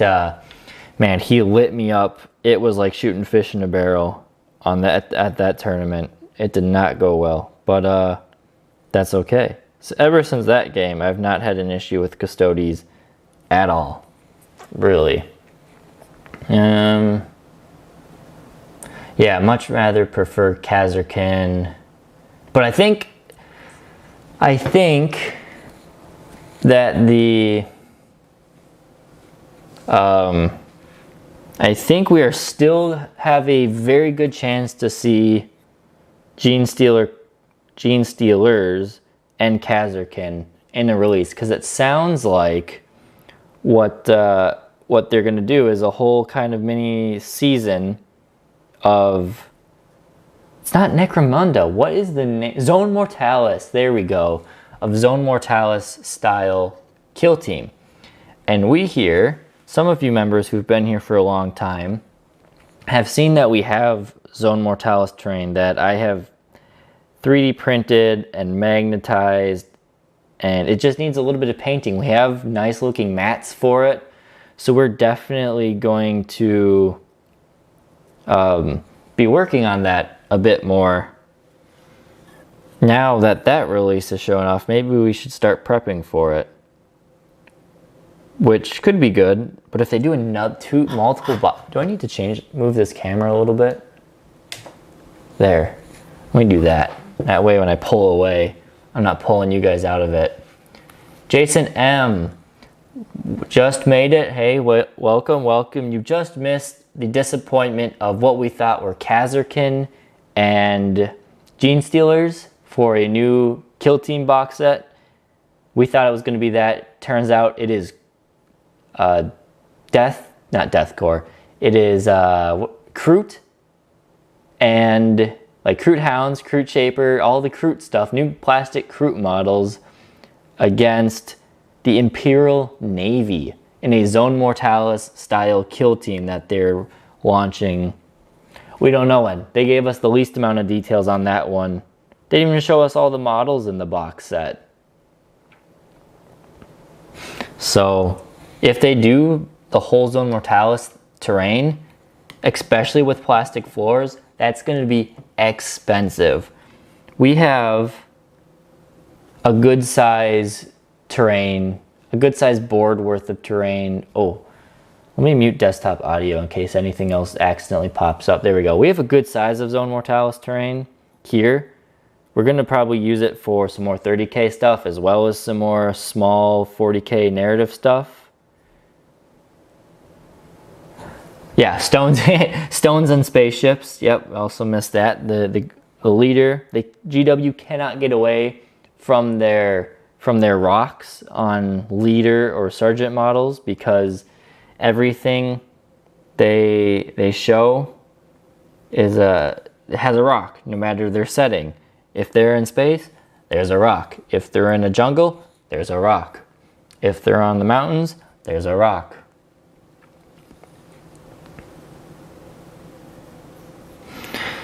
We might still see Steelers. I'm not ruling them out, but I'm also saying they might not come for a couple months, which will be sad. But what are you gonna do? This is what you get when you play Tyranids. But like we were saying earlier, it might all pay off for the launch of 10th edition to be featured by the Tyranids and the Blood Angels. I don't have any. Ooh, did you guys hear that popping? I don't have any insider knowledge on what's coming in, so I know what you guys know, and maybe the Tyranids are coming.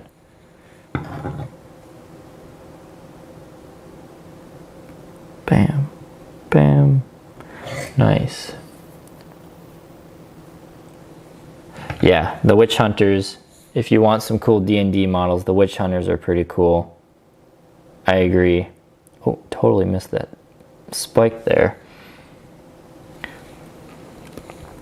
But yeah, are you guys working on any models? I know there were some people, actually I don't know if any of you guys said.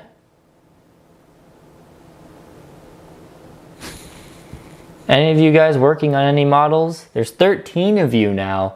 Holy cow, look at that. That's awesome. I'm happy to see that.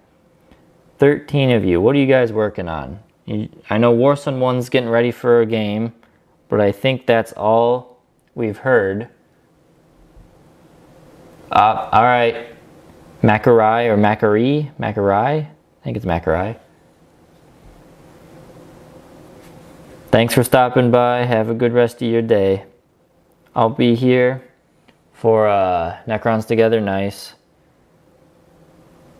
I'm going to be probably here for another, yeah, more Nids next time. Hopefully.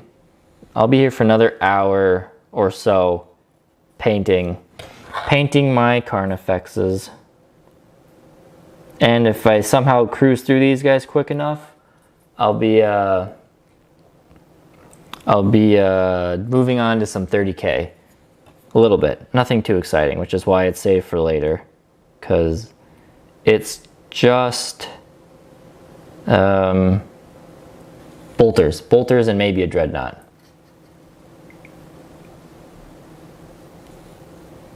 Ooh, vintage army. That's cool. You know what? I'm going to do something. Now that I don't need this screen, I'm going to pull this over here. You guys can't see what's going on. But that way the chat is right in front of me, so I can work with that. Flesh Eater Quartz. Ooh, fun. Vintage. Planning to pick a new scheme for your Nids. The hardest part of painting. That's true. I obviously am doing mine. Are you looking to copy a specific hive fleet or doing your own thing? I think a really nice blue is something that you don't see too often in Tyranids. I'm not talking behemoth, the blue and red. I'm talking like my color, but with a blue instead of red. So like the brown and blue, you don't see that paint scheme very often in Tyranids. And I think it is beautiful if you use the right blues. There's so many blues you can choose. So many different blues, but yeah. So if it's anything, that's what I pick my vote in for that one. This color, and if you need some specific blues, I can give you a list of my favorite blues that are a little more striking than just like boring Ultramarines blue. No offense to Ultramarines. Okay, maybe a little bit, but there are some cool blues that I can use, that I would recommend in a heartbeat.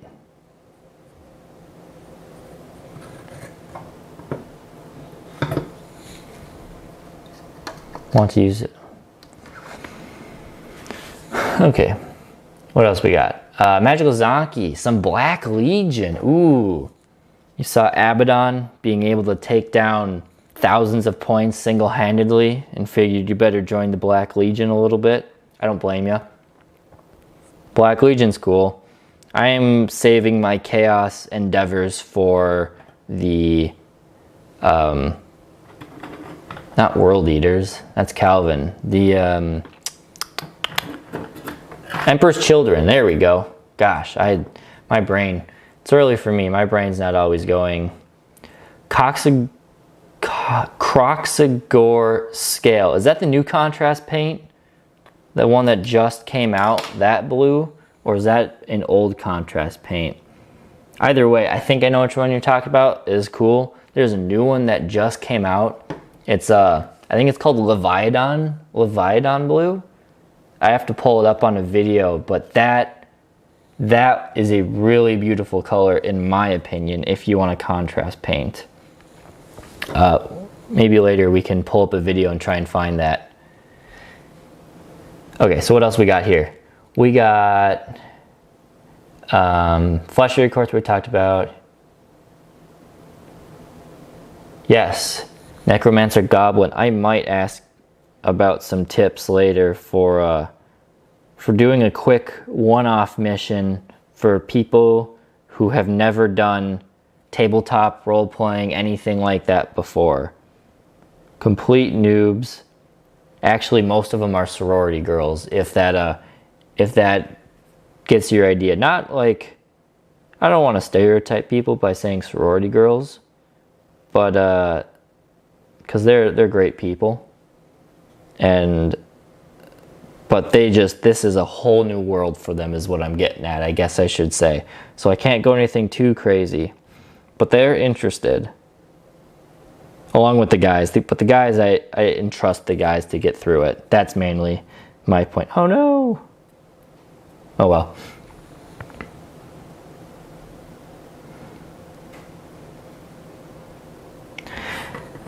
My issue with, I just saw Magical Zonky's chat, and then I will go back up to their questions. My issue with Emperor's Children, it's not really that big of an issue, is I love the 30k paint scheme for them more than the 40k paint scheme. I'm not a big fan of pink and black, but the purple and gold, which is kind of what my AdMech already are, which is why I never was quick to dive into it. I really love the purple and gold paint scheme. So if I do that, I might do Heresy style, but not for my 30k. Okay, so what else we got? Ruben is, you're interested in starting 30k too. Awesome. I am running Salamanders. I made the decision. Salamanders it is.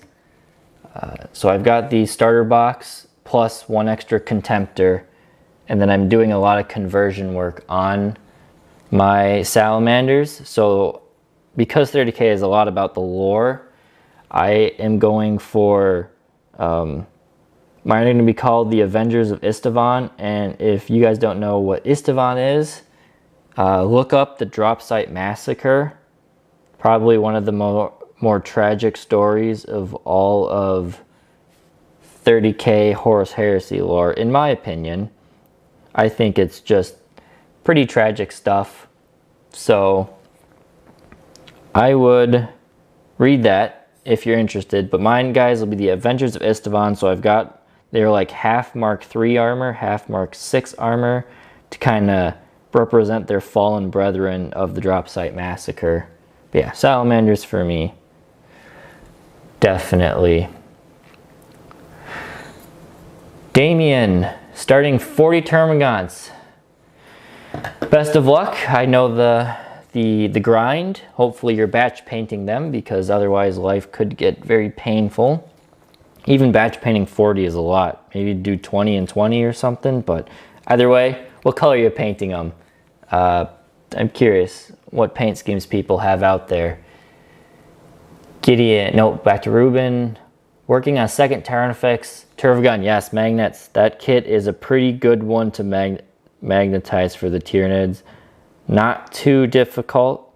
Little tricky to pose the big rupture cannon and acid spray arms, but once you get them posed right, then everything just kind of falls into place. So that's good. I need to get one more Tyranofex kit, just so I have 3 Tyranofexes.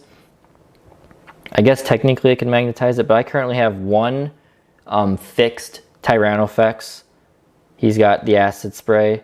I have 2 permanent Turvagons, and then I have one that is fully magnetized. So getting one more fully magnetized, I think it was Magical Zonky asked me a while back, it was like a half hour ago, what models I wanted to look to adding to my thing. A third Tyranofex. Running 3 of those could be pretty nasty in a lot of situations. Even in Behemoth, but those ones you might want to run in Jormungandr, so you can give them OBSEC for 5 models. But I've been playing with Behemoth a lot lately. Again, you'll see that tomorrow on a battle report, me trying out Behemoth a bit more. And I like it because I think they have potential to be a good high fleet now. The high fleet specific stratagem is fine. It's nothing crazy, which means you're not going to be spamming it like I do in Kraken. I spam the high fleet specific strat, and that really hinders me now with the new CP way. Not having the ability to spam opportunistic advance every single turn is going to hinder my gameplay. So I want to try other ones. The Behemoth Psychic Power is just awesome. It really amps up the damage a bit, and then OBSEC monsters.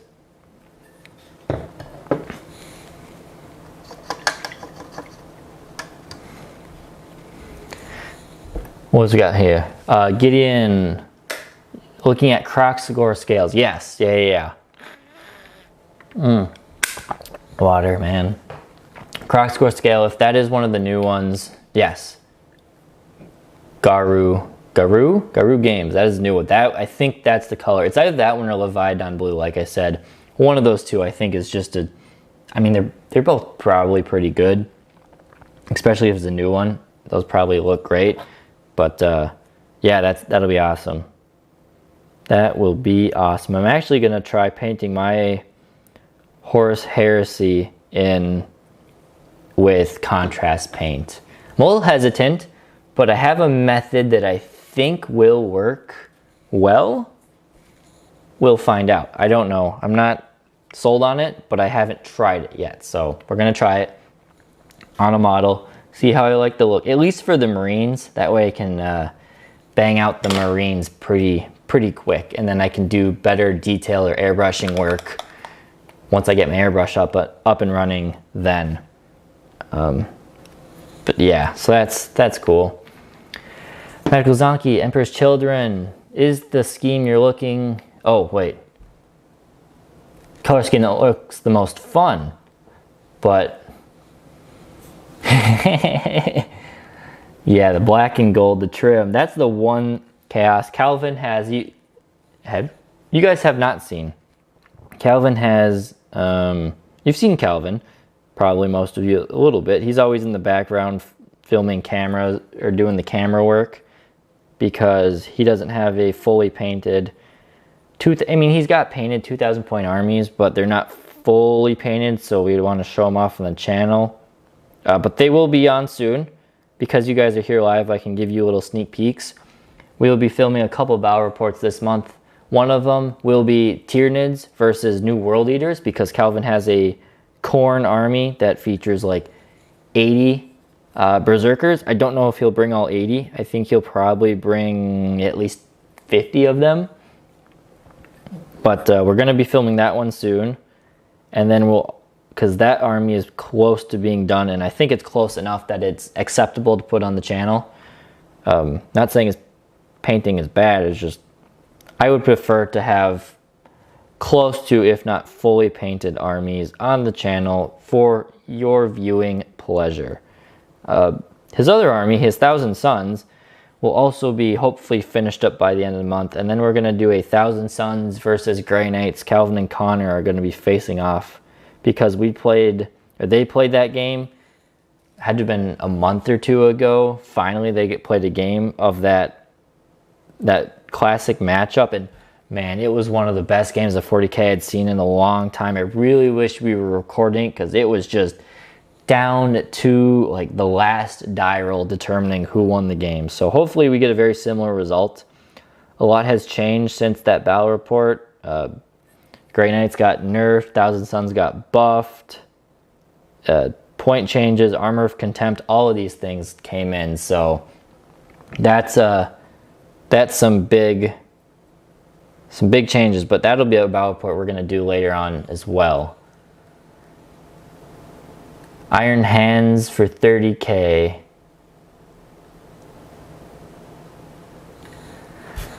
Yeah, I could see Iron Hands being cool. They're the black and white with the metal hand.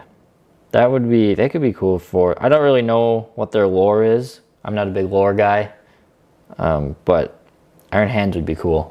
All of the armies would be cool, for sure. Well. Yeah, I could say all of them. Could be cool.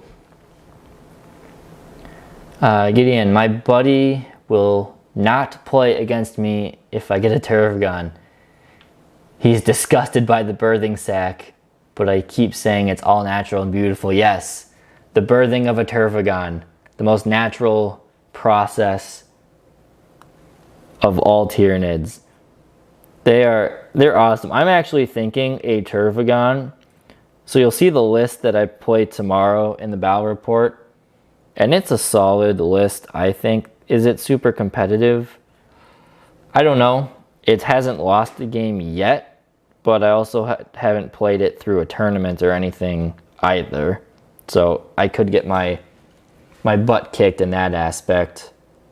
But I am actually thinking a Terragon, even without its 30 Gaunt babies, would be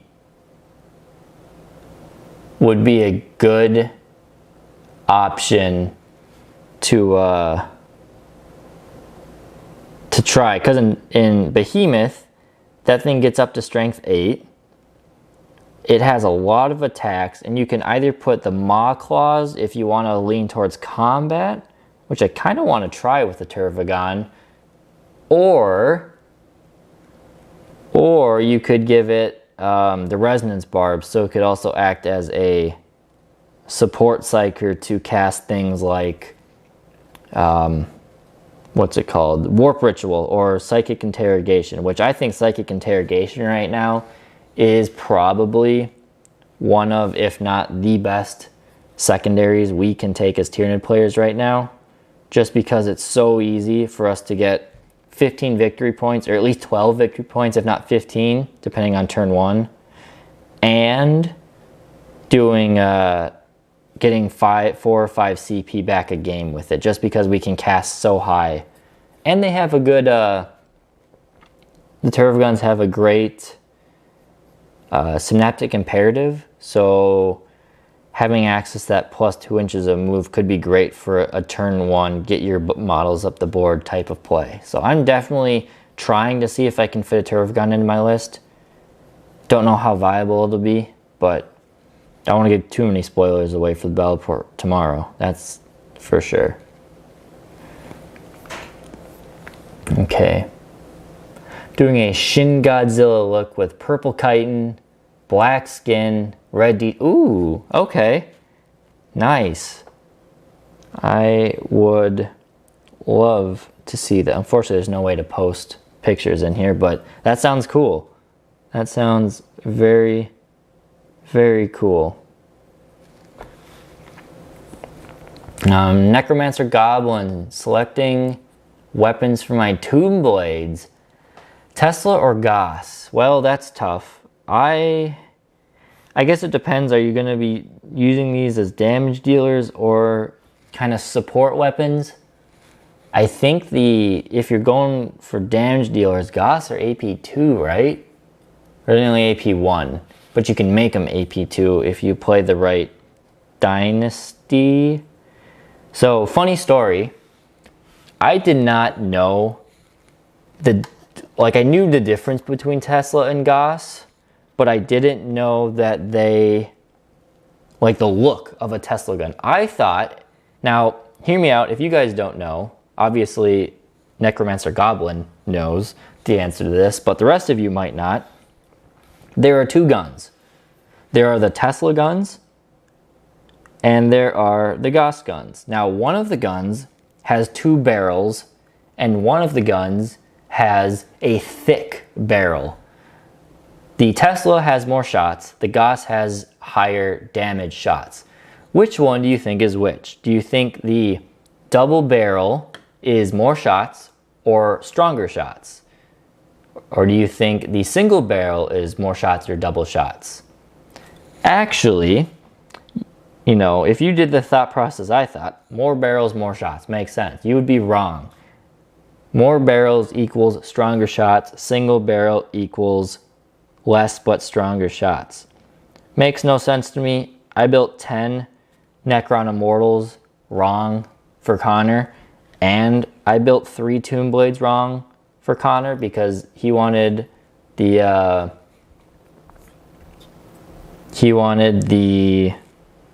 Goss, and I built him Tesla because no, he wanted Tesla and I built him Goss. He wanted Goss and I built him Tesla because, you know what, it was very backwards to me, and yeah, there you go. AP2 on the Goss, plus 2 attacks with the Teslas, with the Tesla. If you're going for damage dealers, I think the Goss is the way to go in the world of AP. But also, if you play a lot of Marines, maybe you just try to go for sheer volume of fire, because then you can kind of clear chaff with those things too. Or you do what I would say for current players, because I don't know, obviously. Build them however you want and just make sure your opponent knows which ones they are. I don't know if those models are worth magnetizing that much, but they could be. Just because of the World of Armor Contempt, AP2 is questionable, AP1 is nothing, and AP0 is basically AP1 to Marine armies. So maybe AP2 is not bad on Goss. Actually, maybe it's not. Because I believe if you play him in the right dynasty, you could even give him to AP3. So they'll still kick. And they're core, so you can buff them and be more consistent. Or fish for Tesla. Sorry, I can't give you the best answer. Connor's not here to give you an even better one, but that is what I have. What else we got? A birthing sack. Yeah, you can spit out rippers and termagants with the thing. All day. All day, every day. Ferrus Manus, the Primarch of the Iron Hands, killed a Necron construct with his bare hands before he became a Primarch. He got his name coded in... Wow. I did not know that. Now we're talking construct. Are we talking a little construct, like a little thing? Or are we talking like a monolith? And how? With his bang, just punch it? Just, well, boom? Is that why he has a metal hand? Does he have a metal hand? See, these are questions. If Sam was on here, he could answer those questions. I don't know anything about 30k lore because I am a complete noob when it comes to the lore.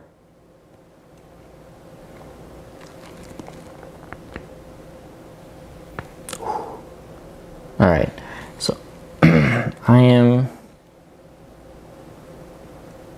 gotta finish up the red on this guy. I've got his tail, or yeah, his whole back tail stuff, and then I have his 2 scything talons, and then I just have to go for painting orange onto all of these, and then the Carnifexes. Oh, and then their faces. Well, I still got a decent amount of time here.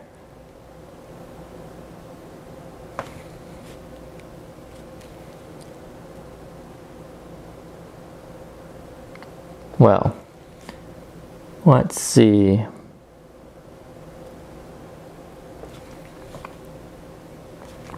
Maybe I should... Oh, Tombstalker. Oh, okay. That's pretty cool. Tombstalkers are the weird centipede things. I love those.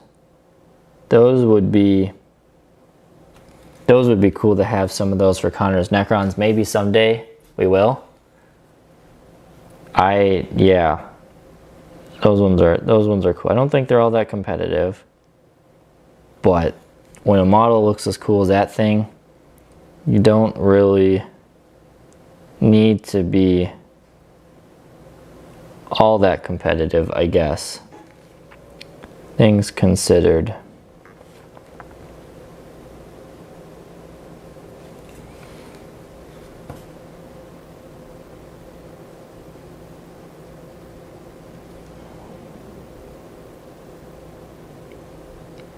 Alright, now just his little tail.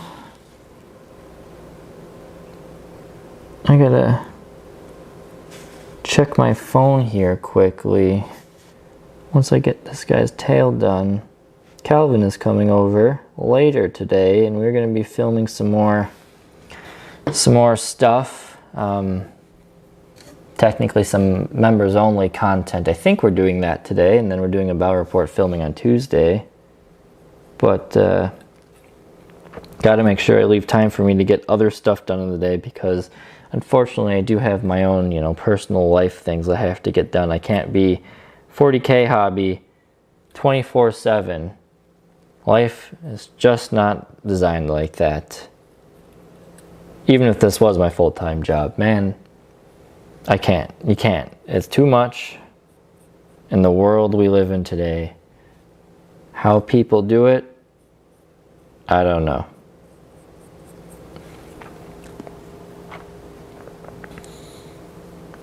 Yes, they can. They can deny psychic. They do have those little gloom prism things on them, so they would be perfect to counter some Tyranid stuff.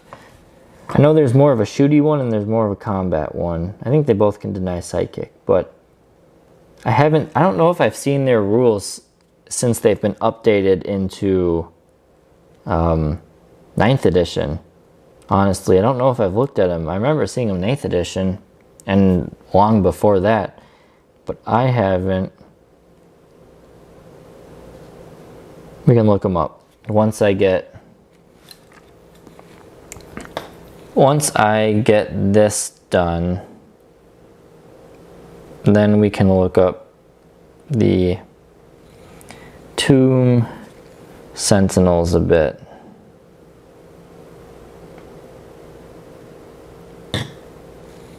Okay. Yeah, nothing neat.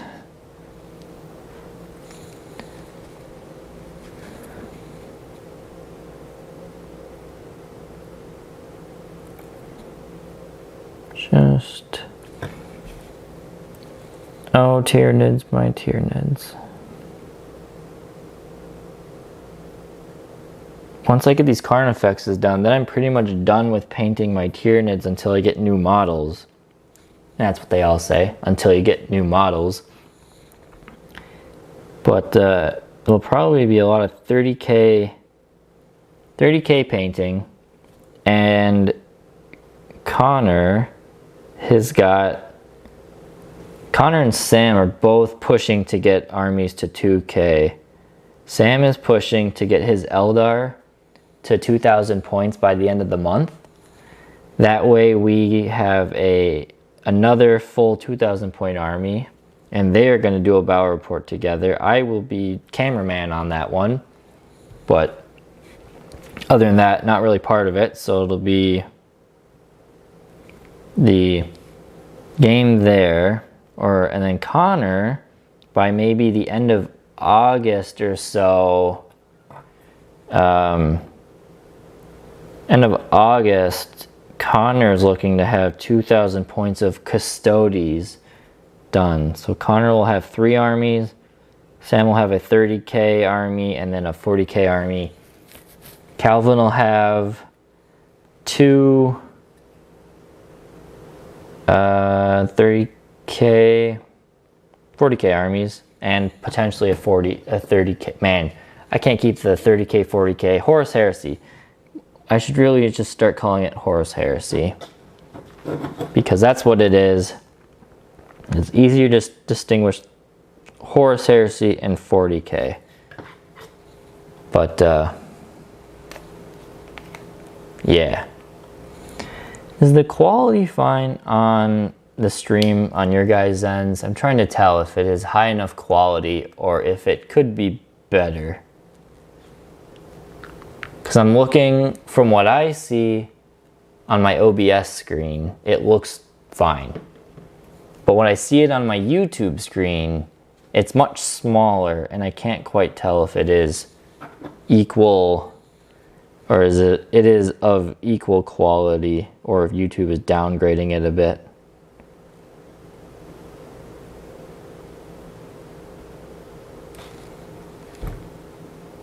Okay.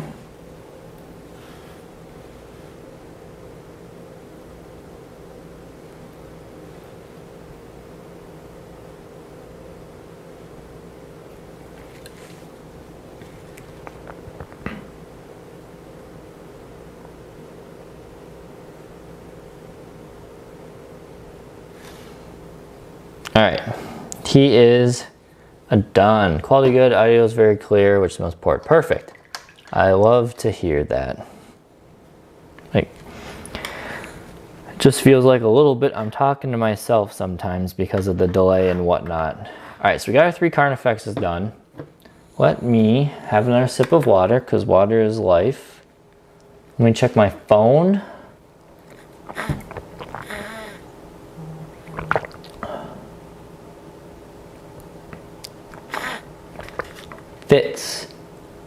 Fitz finished a Contemptor. He just posted in the Discord. Fitz, get on the Discord, or get on the live stream, my dude.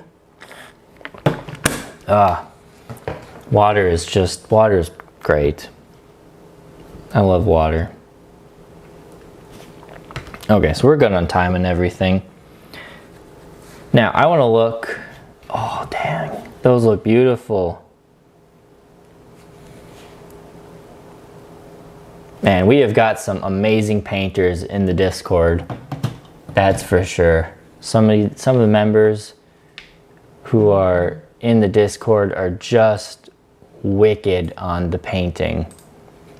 Alright, let's go to... I can share you guys. Alright. Warhammerpedia.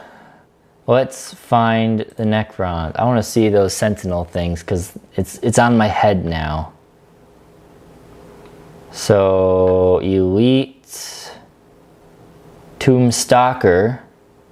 Alright, so this is the, nope, this is the shooty one. 2 Goss Slicers, Tombstalker Claws, and a Gloom Prism. So, can deny a power. Strength 7, AP -2, 2 damage with 6 attacks, and only 90 points. 24-inch range, rapid fire 2, but he has 2 of them, so there's 4, so I could go up to... Okay, go up to 8 shots. Strength 5, AP -1, 1 damage. Excuse me. Living Metal Command Protocols. Dimensional Translocation. I don't know what that is. Probably for strats or something.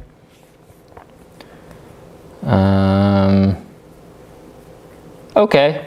He's not bad. He's not bad. Oh. Water is good, beer is better. You know what? I'll be honest with you guys. I really hate beer. Unless it's like an Angry Orchard sour or cider type thing. I just never have developed a taste for beer. So water all the way. Where is this other thing? Oh, Sentinel. There you are. It's fast attack. All right, so for 110 points, so 20 points extra, you get the same profile. Oh, they only hit on 4s. Oh. So again, strength 7, AP -2, 2 damage in melee with just 4 attacks, and then you have this Exile Cannon for D6 shots at strength 10, AP -4, 3 damage, blast. It's not very good. I mean, he's fine. Yeah, sorry, yawning. Okay, you know, it's whatever. I was hoping he'd be a little bit cooler, but he's not all that much. Oh, deep striking. Ah. I guess if you want to deep strike one of those things, pop him in, do some shooting, and then charge in. Yeah, not bad. Oh, we're gonna go into an endless loop there if I don't. You guys will see an endless loop. You see what I see there.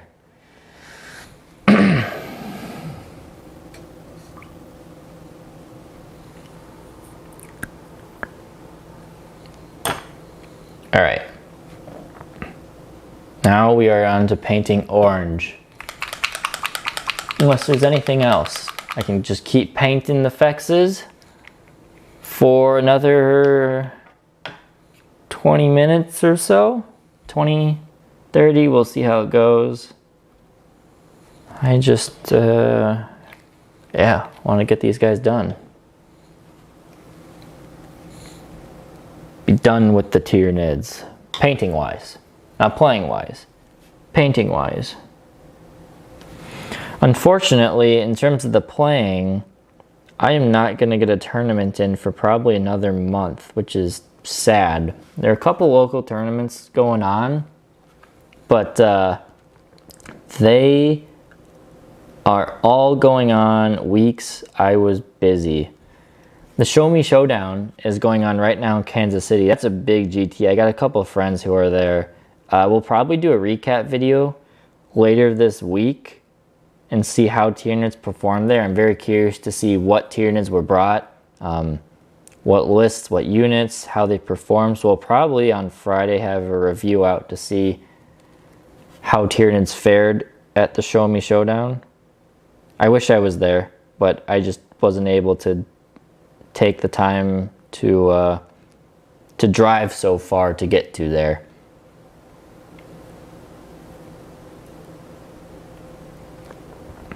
But yeah, so we'll do that. I'm curious. I want to keep playing. I'm going to have to just get in some like casual meetup games or something on the weeks because yeah, no tournaments. Alas. There's a big GT happening locally here on my birthday, but I am going to be out of town because I had a trip planned a year ago for that weekend. Just a weekend thing, but unfortunate I can't go to that one either. Really hoping to bring the Tyranids home.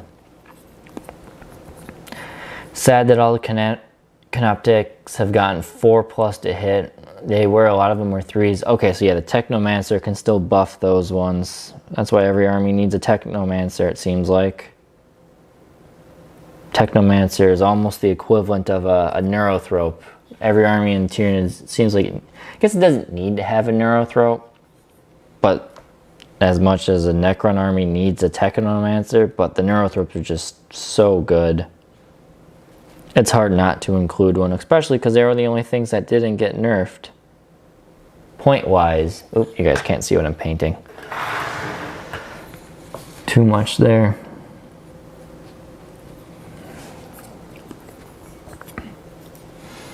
All right. Paint some orange, painting some orange.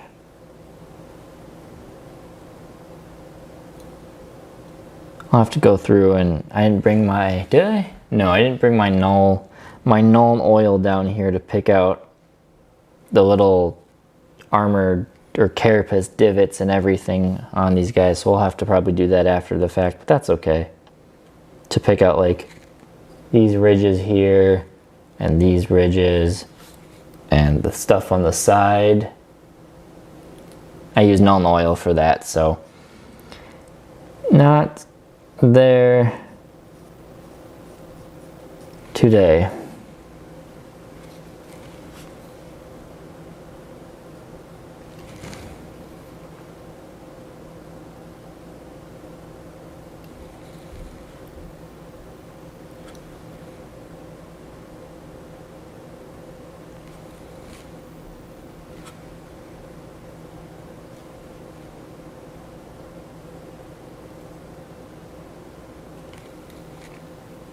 Silence.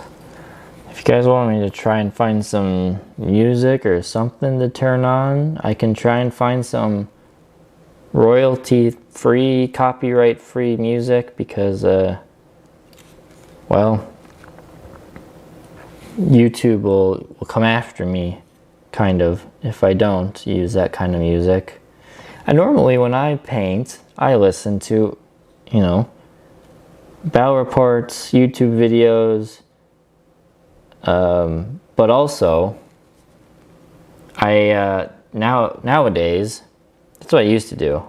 Nowadays, when I'm editing battle reports, it is prime opportunity to be painting, because when I edit battle reports, it's like 3 hours of footage that I have to listen through. And I kind of listen through, a lot of it doesn't need to be edited too much, but I do have to, you know, cut, start, stop here and there. Besides the intros. The intros do take a little bit of editing to show off all of the, army lists, 360s, all that stuff. That takes a bit of time, and I can't really paint and do it at the same time. But listening to the rest of this stuff, I can kind of go through and paint while I edit. So that's when I do a lot of my painting now, is while I'm editing battle reports. Baltimore Luton. I don't know if I know the Baltimore. It's funny. I don't know if I know who that is. I'll have to look it up after. But Luton, man, I used to listen to his stuff all, man. It's some great videos he does. And I just, yeah, I love his stuff for sure. No new Gene Stealers. Riley, we were shunned. They didn't say that they wouldn't be coming, but they aren't revealed yet. We saw that there were new models to be revealed for Space Hulk fighting, and they showed the Imperial Navy versus Kroot Pirate, essentially. But they'd said there will be more kit releases for the Zone Mortalis style, Zone Mortalis style fighting, or Space Hulk style fighting, man. So we're hoping the Kazarkin and the Gene Stealers are later in time. But that was a big hope. That's what a lot of people thought, was Kazarkin and Gene Stealers, or Deathwing and Gene Stealers, or Blood Angels and Gene Stealers. And the Gene Stealers did not show up. But they will. I have faith in them. Voldemort is one best to tell stories. Okay, yeah. I will have to look him up for sure.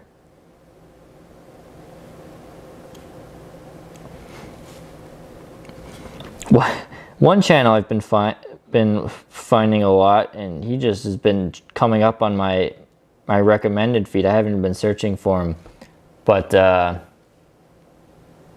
Baltimore Death Leapers. Yeah, fingers crossed for new Gene Stealers, and I'll have to look up his video on the Death Leaper. I think his name is Barry something. He's got some hilarious videos. They're just like 10 to 15 second like meme videos, and they are hilarious. Oh gosh, you guys haven't been seeing what I've been doing. Maybe you have been. Maybe I can pull some up later, but a lot of them feature Alex Jones voicing over various other 40k characters, not on purpose, but just, you know, meme edited, and they're hilarious. Alex Jones is just, he's a wild dude. I love him. Crazy guy. But yeah.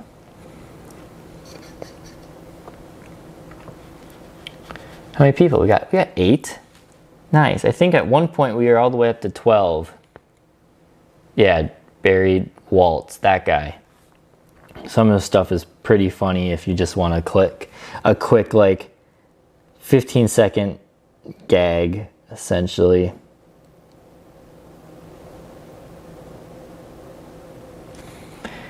Yeah, we're up to 8 viewers. We did hit double digits. I think we got up to 12 at one point there.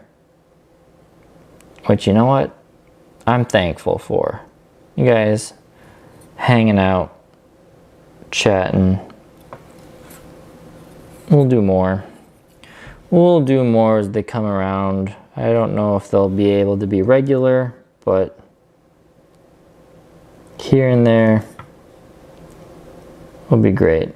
Especially because life is just, in the summer, man, life is wild in the summer. Probably in the winter when things calm down a bit, we'll do more live streaming, things like that.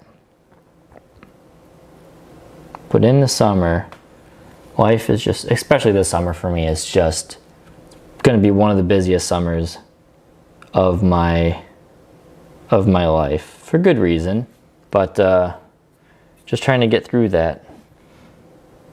And then life really begins after that. Alright, what do we got? Is he all done? No, I gotta do a Scything Talons. And then his tongue and everything else.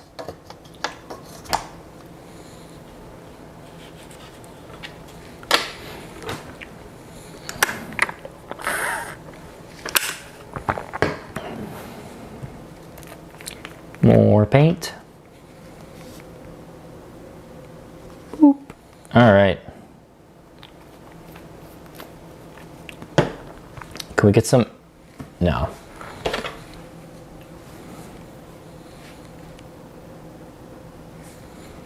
Okay. We got Adeptus Ridiculous is also fun. Okay. I don't know. Maybe I've seen him. Maybe I haven't. I'll have to check. Check as well. Yeah, you guys can see this. Paint, paint, paint.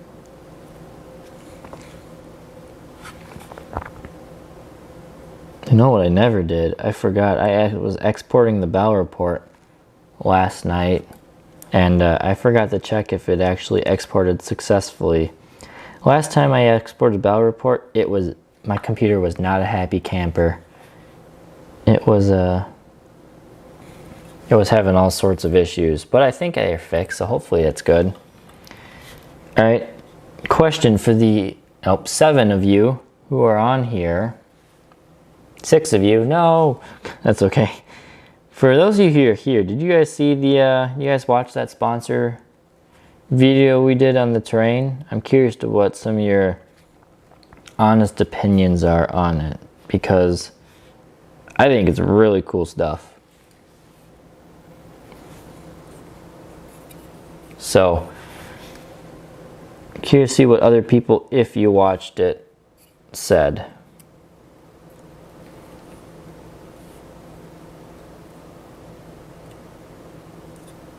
Alright, just the talons left on this boy.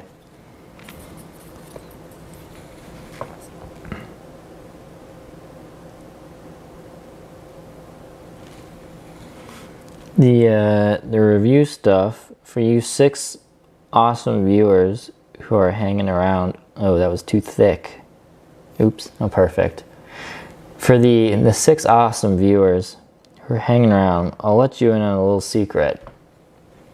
5 viewers who are still around, you guys get to know one fun secret is that terrain stuff. So the link, the first link that's in that video, and I'll replace it eventually, is that we get a kickback. It's an affiliate link style. So I mean it's awesome stuff, and we get a nice little portion, which is part of the reason why I'm also, you know, pushing this stuff. If we can get enough kickback here, we can afford to get another camera here for our battle reports.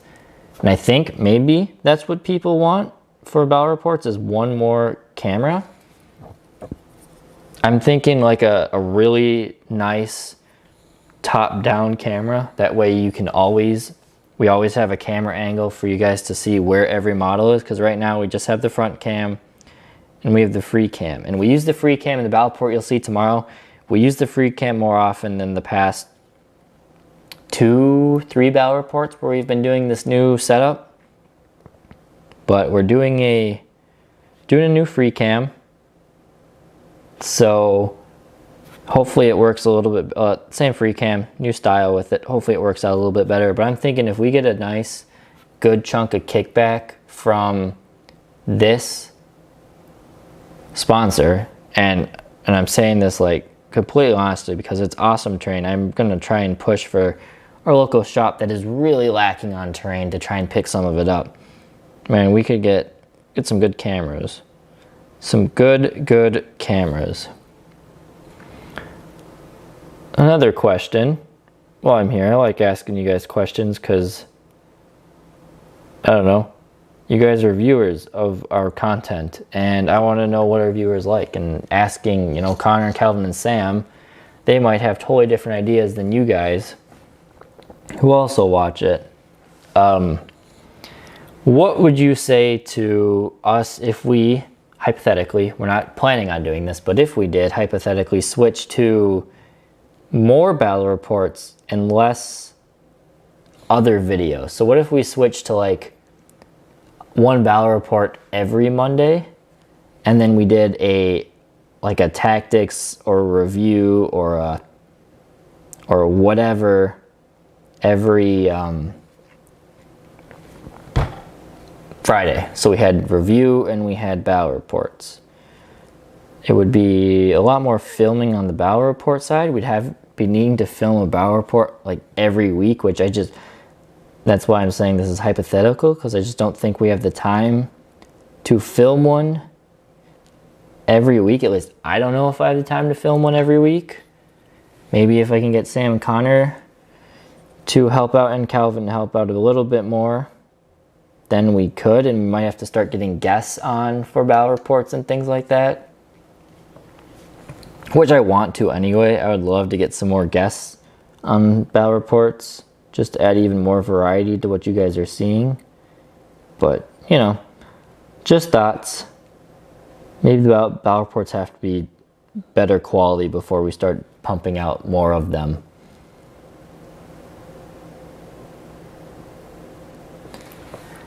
Necromancer Goblin, yeah, check out the video. It was the one that came out on Friday. Doesn't have a ton of views, so I'm sure some people saw it. Saw that it wasn't just a standard Tyranid video and just like ignored it, which I understand why people would do that, but I think it's definitely worth checking out. Oh, I missed some of the plumes here. or stacks. What do you guys call these things? These things right here. What do you call them?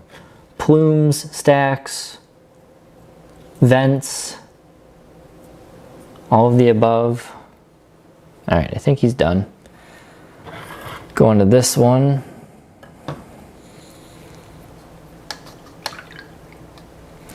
Only watch battle reports with Tyranids. Now, I figured that was the case, that a lot of people are that way, and I gotta just ask, why?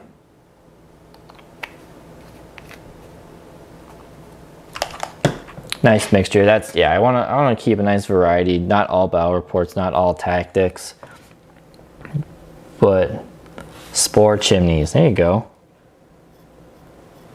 Why watch the battle reports that, or why don't watch the battle reports that don't feature the Tyranids? I want to know for my own knowledge behind that. You just have no interest in other armies, or?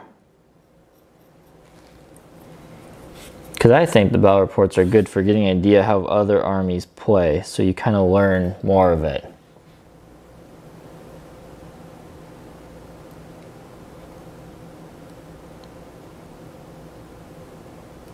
Newer seasoned. There you go. That's fair.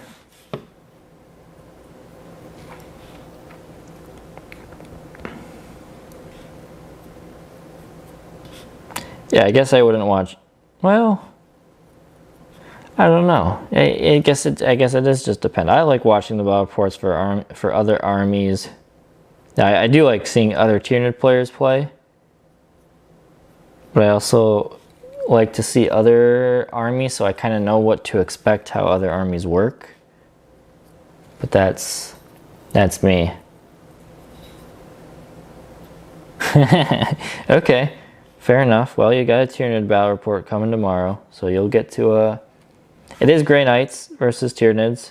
We promised we would redo that battle report. It's not the exact same armies because a lot has changed, but we promised we would redo the matchup after our last time where the mics just got so wonky that it just didn't work out. So we're redoing it. It's a great battle report, so you'll have that to enjoy.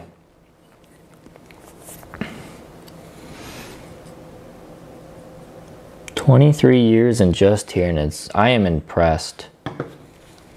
I think I lasted 4 years.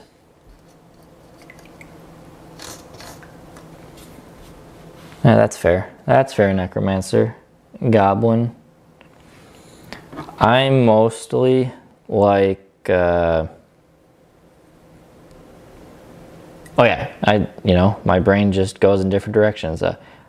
Responding to the 23 years, just one army. I lasted 3 years before I started a second army. And that was me being a poor high school kid who's, for the first 2 years of playing 40K, or first single year, the first single year of playing 40K, my only job or source of income was birthday money, maybe some Christmas money, and then mowing neighbors' lawns. That was the only way. I remember I would go I would mow 3 lawns and people would pay me $20 to do their lawn and everything. So it was like, all right, every 3 lawns or every 2 lawns, I could buy Carnifex. Because back then, when I started playing 40K, Carnifex was only $40 for an individual one. Because they only sold them as individuals back then, not the pairs that they do now. So it was like, all right, 2 lawns. If I did 2 lawns a weekend, I could buy myself a Carnifex. And that was kind of how I thought of it. Or something like that. Then, my sophomore year of high school, I started working in the summer. Junior year and senior year, I worked during the year and did school and everything else. And I had more money to kind of start spending. And then college came around and had some internship money. So, could buy a little bit. But then when you start working full time after that, then you're like, oh, money to buy plastic toys. And that is why I have a hobby budget. Because if I didn't budget my money, I would I would be spending all of it on this, and that's not good. Box of Warriors being, yeah, 28 bucks. I remember that. Before they had Lash Whip Bone Sword as options. Yeah, a long time ago.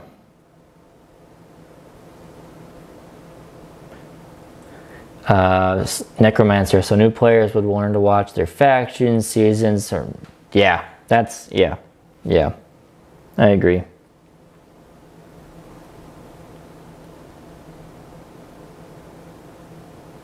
Wow, 70 for the old One-Eye model back then?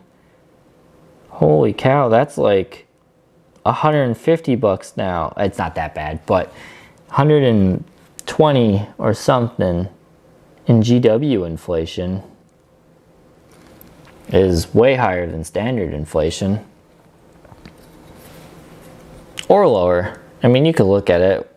GW prices could have gone up even worse than they did, but they kind of kept it under control this past couple years. It was still not great to see the inflation, but yeah.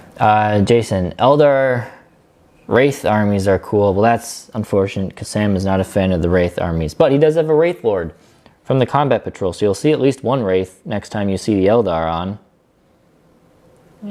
And the Cult. I do want to keep using the Cult more and more. So I think we'll try and keep adding a variety of Cult and Tyranid battle reports.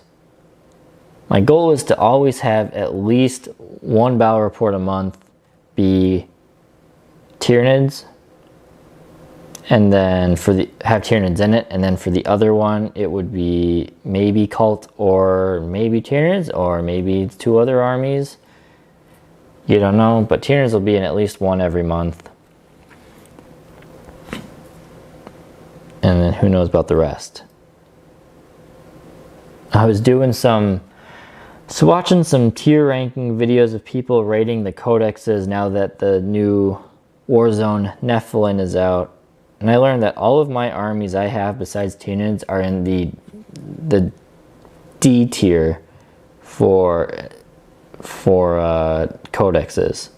Besides my Tyranids, I have Genestealer Cult, Admech, and, well, Genestealer Cult and Admech aren't D tier, but they're like the bottom of 9th edition codexes, I think. And then I have my demons, which are also, you know, demons right now. Not great. So it's unfortunate, but I do want to keep playing them because I think I can do well with them. My Admech needed a revive. I haven't bought a new model for my Admech besides the Marshal in a long time. So I need to revamp, get a few new units, adjust their playstyle a little bit so they're a bit more competitive. I don't have any Rust Stalkers, which I think I need to have, you know, 10 of those. I don't have any of the little Sulfur Hounds or the Raiders. But I got everything else. Maybe some more Breachers if I really want.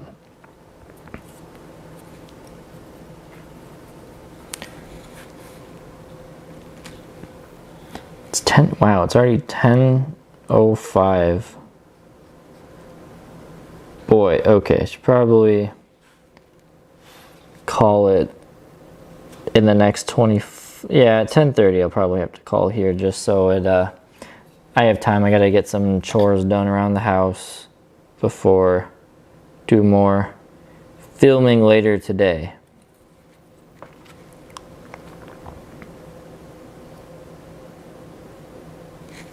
You guys probably can't even see that. Well, new viewers, if you're popping in, hello. Welcome. We're just chatting about 40K. A little bit of life and painting some models. I got Carnifexes here that are being worked on.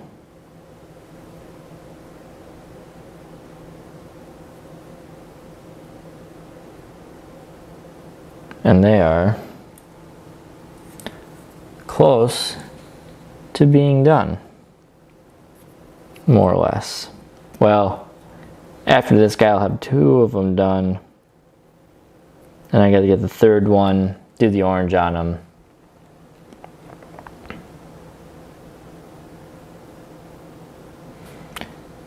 Necrons and Iron Hands.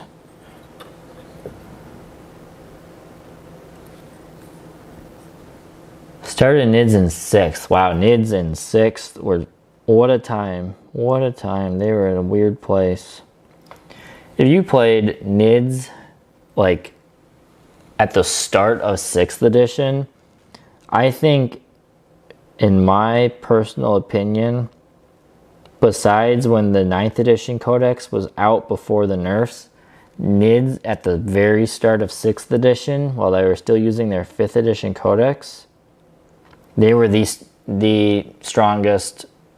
Well, I think they were probably the strongest Tyranids have ever been, too. The only other time would be Flying Circus, where you could bring, you know, like 5 Flying Hive Tyrants or 6 Flying Hive Tyrants, and you could only hit the Flying Hive Tyrants on 6s, and they just ran around shooting you all day.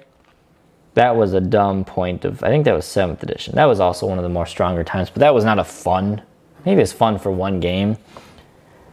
But in 6th edition, early Nids, all of your Psykers had access to the generic Psychic disciplines. So you could give all your Hive Tyrants and your Turvagons were all Strength, Toughness 9 with Biomancy. You could give them a ton of attacks. Trigon Primes used to be able to walk up to Land Raiders and just open them like a can, just a can opener to a Land Raider. There's an old rule. So back when Shrikes, yeah, Shrikes would be cool. Hold on, let me have some water and I'll tell a story of the old Trigon Prime. There we go. So back in 6th and 7th edition, similar to how Horus Heresy is now, vehicles had armor value. So armor 14 was a Land Raider. So in order to penetrate the armor, you rolled your strength, or you had your strength, and you had to roll a d6 and add that to your strength. And if you equaled 14, you glanced it, so you did 1 hull point. If you penned it, then you did a hull point and you rolled on the damage table, which was like a d6 to determine what happened to it. Well, Trigons were strength 6, I think, at the time. But there was a rule called smash attacks. It was for monstrous creatures where they could have the number of attacks rounding up, and you could do, and you would go automatically to, you would double your strength, I believe it was, or did it cap out at 10? It might have capped out at 10 back then.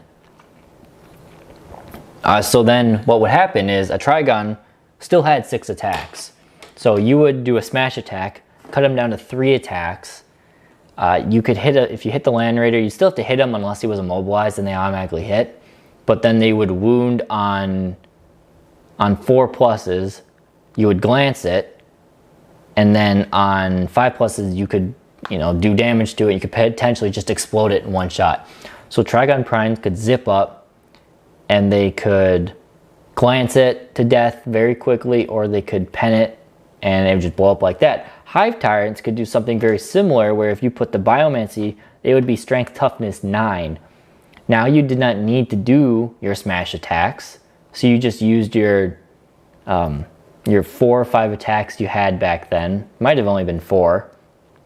But you could give yourself more attacks with another psychic power, and then what you could do is just hit it, and you would pen it on, or you would glance it on 5s and pen it on 6s, which still, it doesn't sound very good, but it was good. Yeah, so my list, I played a list for a few months in 9th edition. Also the thing with 6th edition, the other thing with 6th edition is that your Turvagons were troop choices if you brought a unit of 10 gaunts with them. At one point there, all you needed was a unit of 10 gaunts to make your Turvagon a troop choice. And remember, in 6th edition, troop choices were your scoring units. You couldn't score with just anything. You had to have troop choices. So my competitive list back in 6th edition was a Hive Tyrant, 2 Hive Tyrants, 3 Trigons / Trigon Primes, 2 Turvagons, 20 Gaunts, and I'm trying to think if there's anything else that was with that list, but that was a pretty sizable list back then because of how tough those models were. And I just ran around and played Monster Mash and smashed everyone's face in with the... Maybe I had some Tyrant Guard in there, but I don't think I did because I didn't own any Tyrant Guard back then. But yeah, that was an old way of playing. You know what? I might be able to find the rules. When I finish him, if you guys want, let me try and pull out my old 6th edition rulebook and I can kind of read those off to you guys because that would be fun. That would be fun to kind of talk about the old stuff. Flying Warriors. You had a guy who played a pure fast attack army, essentially. It was Ravners, Shrikes, Gargoyles, and then he had some basic Termagants and other monsters just to hold up the rear flank. But it was so scary and so fast. Very Alpha Strike-like. That's back when I kind of learned what Alpha Strike was like. There, okay. And just this Talon. Now.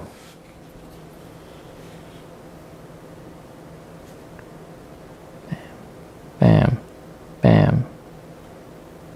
I would ask all you guys to like the video, but it looks like everybody who's on here probably liked the video based on the numbers. Maybe it'll push it out to more people, but we're already going to be calling it a close of a morning here soon. But I've been enjoying this. Hopefully you guys have been kind of enjoying a little bit of this. I'm not too boring. 6th ed back. Oh, that could be fun. Have like a little series where we do a back in time battle report. Have to remember how to play 6th edition. Oh man, don't even get started on it. 5th edition, Tyranids are so bad in 5th edition. It was not a great time. When I started playing 40k, it was 5th edition.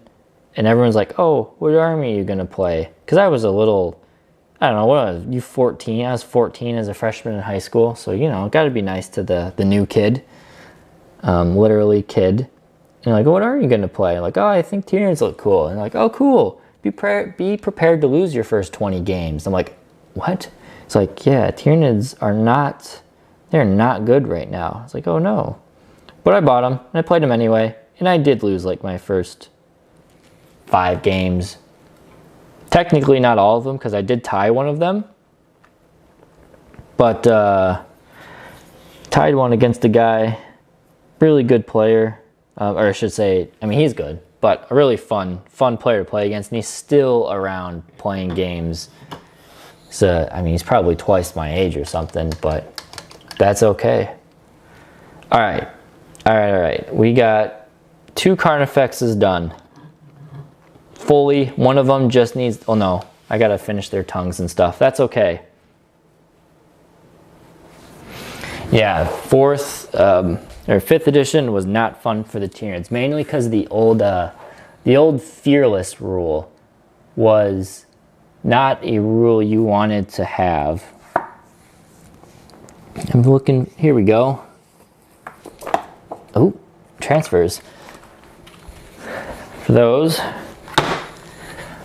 the first time GW made a mini rulebook for 6th edition here. Let's see if I can get a little bit of better focus on this.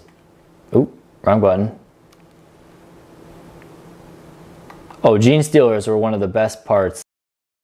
Oops, wrong button. Sorry, guys. She said it was one of the best part about old editions. Why? You guys can see that square? No, you can't? Maybe you can. What's going on here with the camera? Oh, there we go. Don't ask why I have to go through all this button clicking, but it is the way that this camera works. Warlord traits, choosing your army, vehicle upgrades, stomp, is that what they were? No, that's different, that's for super heavies.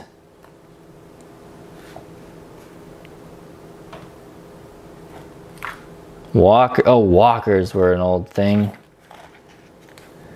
They're different. Hammer of Wrath.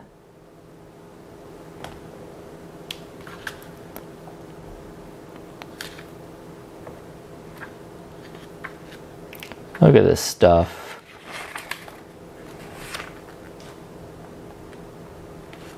Transports.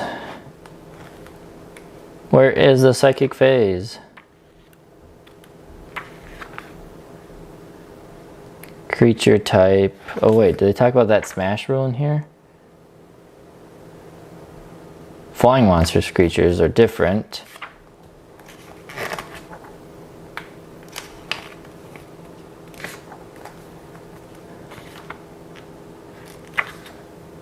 Okay.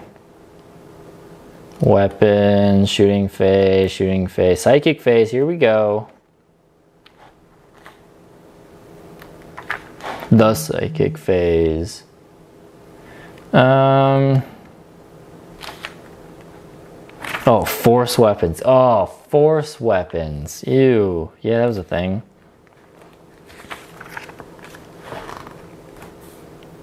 Oh, they're not going to show the psychic powers in here, actually?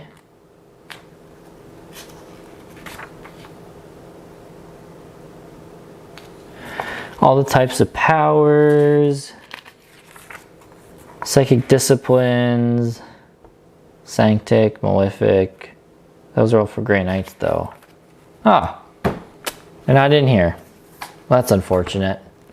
All that digging for nothing.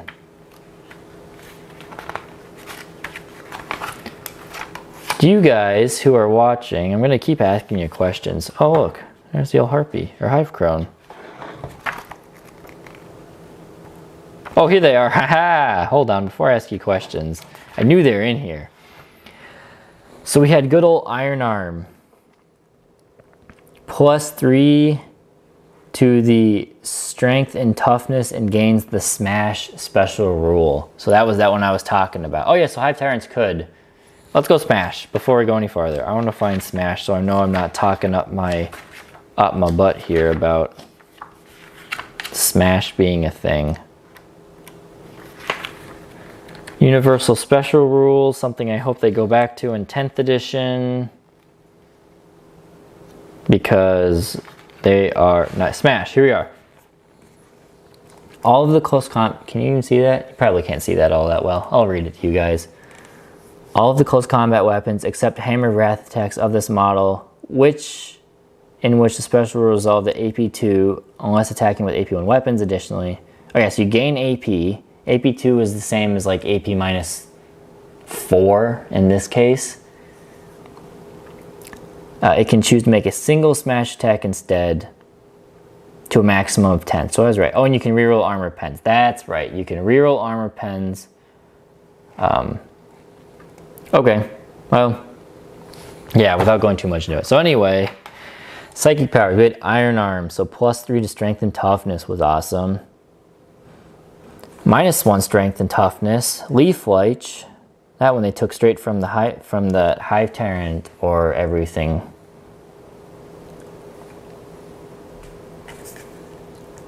Warp Speed +3 the initiative and gain Fleet. That was a huge one. Endurance.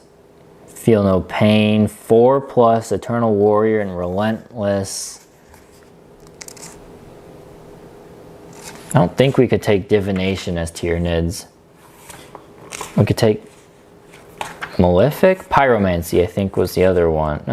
Telekinesis. Or telepathy, that's it. Oh, we had invisibility. That was something that was dumb about 6th edition. Invisibility is a blessing that targets a single friendly unit within 24 inches. Whilst this power is in effect, enemy units can only fire snapshots at the target unit, and is close combat hits only hit on 6s. So snapshots were hitting on 6s. So you can only hit the unit who had this power on 6s for whatever reason. That was not a fun part to it. But that's okay. That's 6th edition for you. What we got here? Don't care, don't care. All right, well, oh yeah, one more thing as I stretch.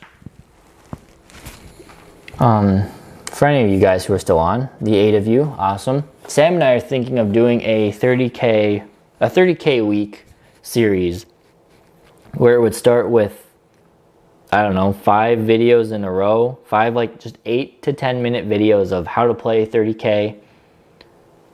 We would do, I know some of you guys are just not here for 30K and that is what it is, but I think it'd be cool for the channel to put out a how to play 30K, because there are some out there, but they're not a ton actually. And followed up with a battle report. Maybe we'll do an escalation league battle report. Those ones will be on Wednesdays. The how to play would just be a full week of videos, and the escalation stuff would be every Wednesday. So maybe Wednesday, the first one we'll do a 1,000-point game or a 1,500-point game, and then we'll go to a 2,000, then we'll go to a 3,000. And just have all of those built up, ready to go. That way I can kind of slowly build my army. Maybe not. We'll see. But, yeah. Yeah, see what it is. I mean, 30K's got its own unique play style. It's different to 40K, but it works because of the type of game that it is why it works. So, yeah, we'll see. Sam and I'll probably film that coming up, maybe next weekend, maybe sooner, maybe longer. When you guys will see it, I don't know. We got to build up a lot of content for later in the early October time. Will be a lot of pre-recorded content for you guys. So we'll see how that does. I don't know. I got nothing else for today. I'm going to leave it. Probably leave it. Unless any of you guys have any last minute questions, anything you want to ask.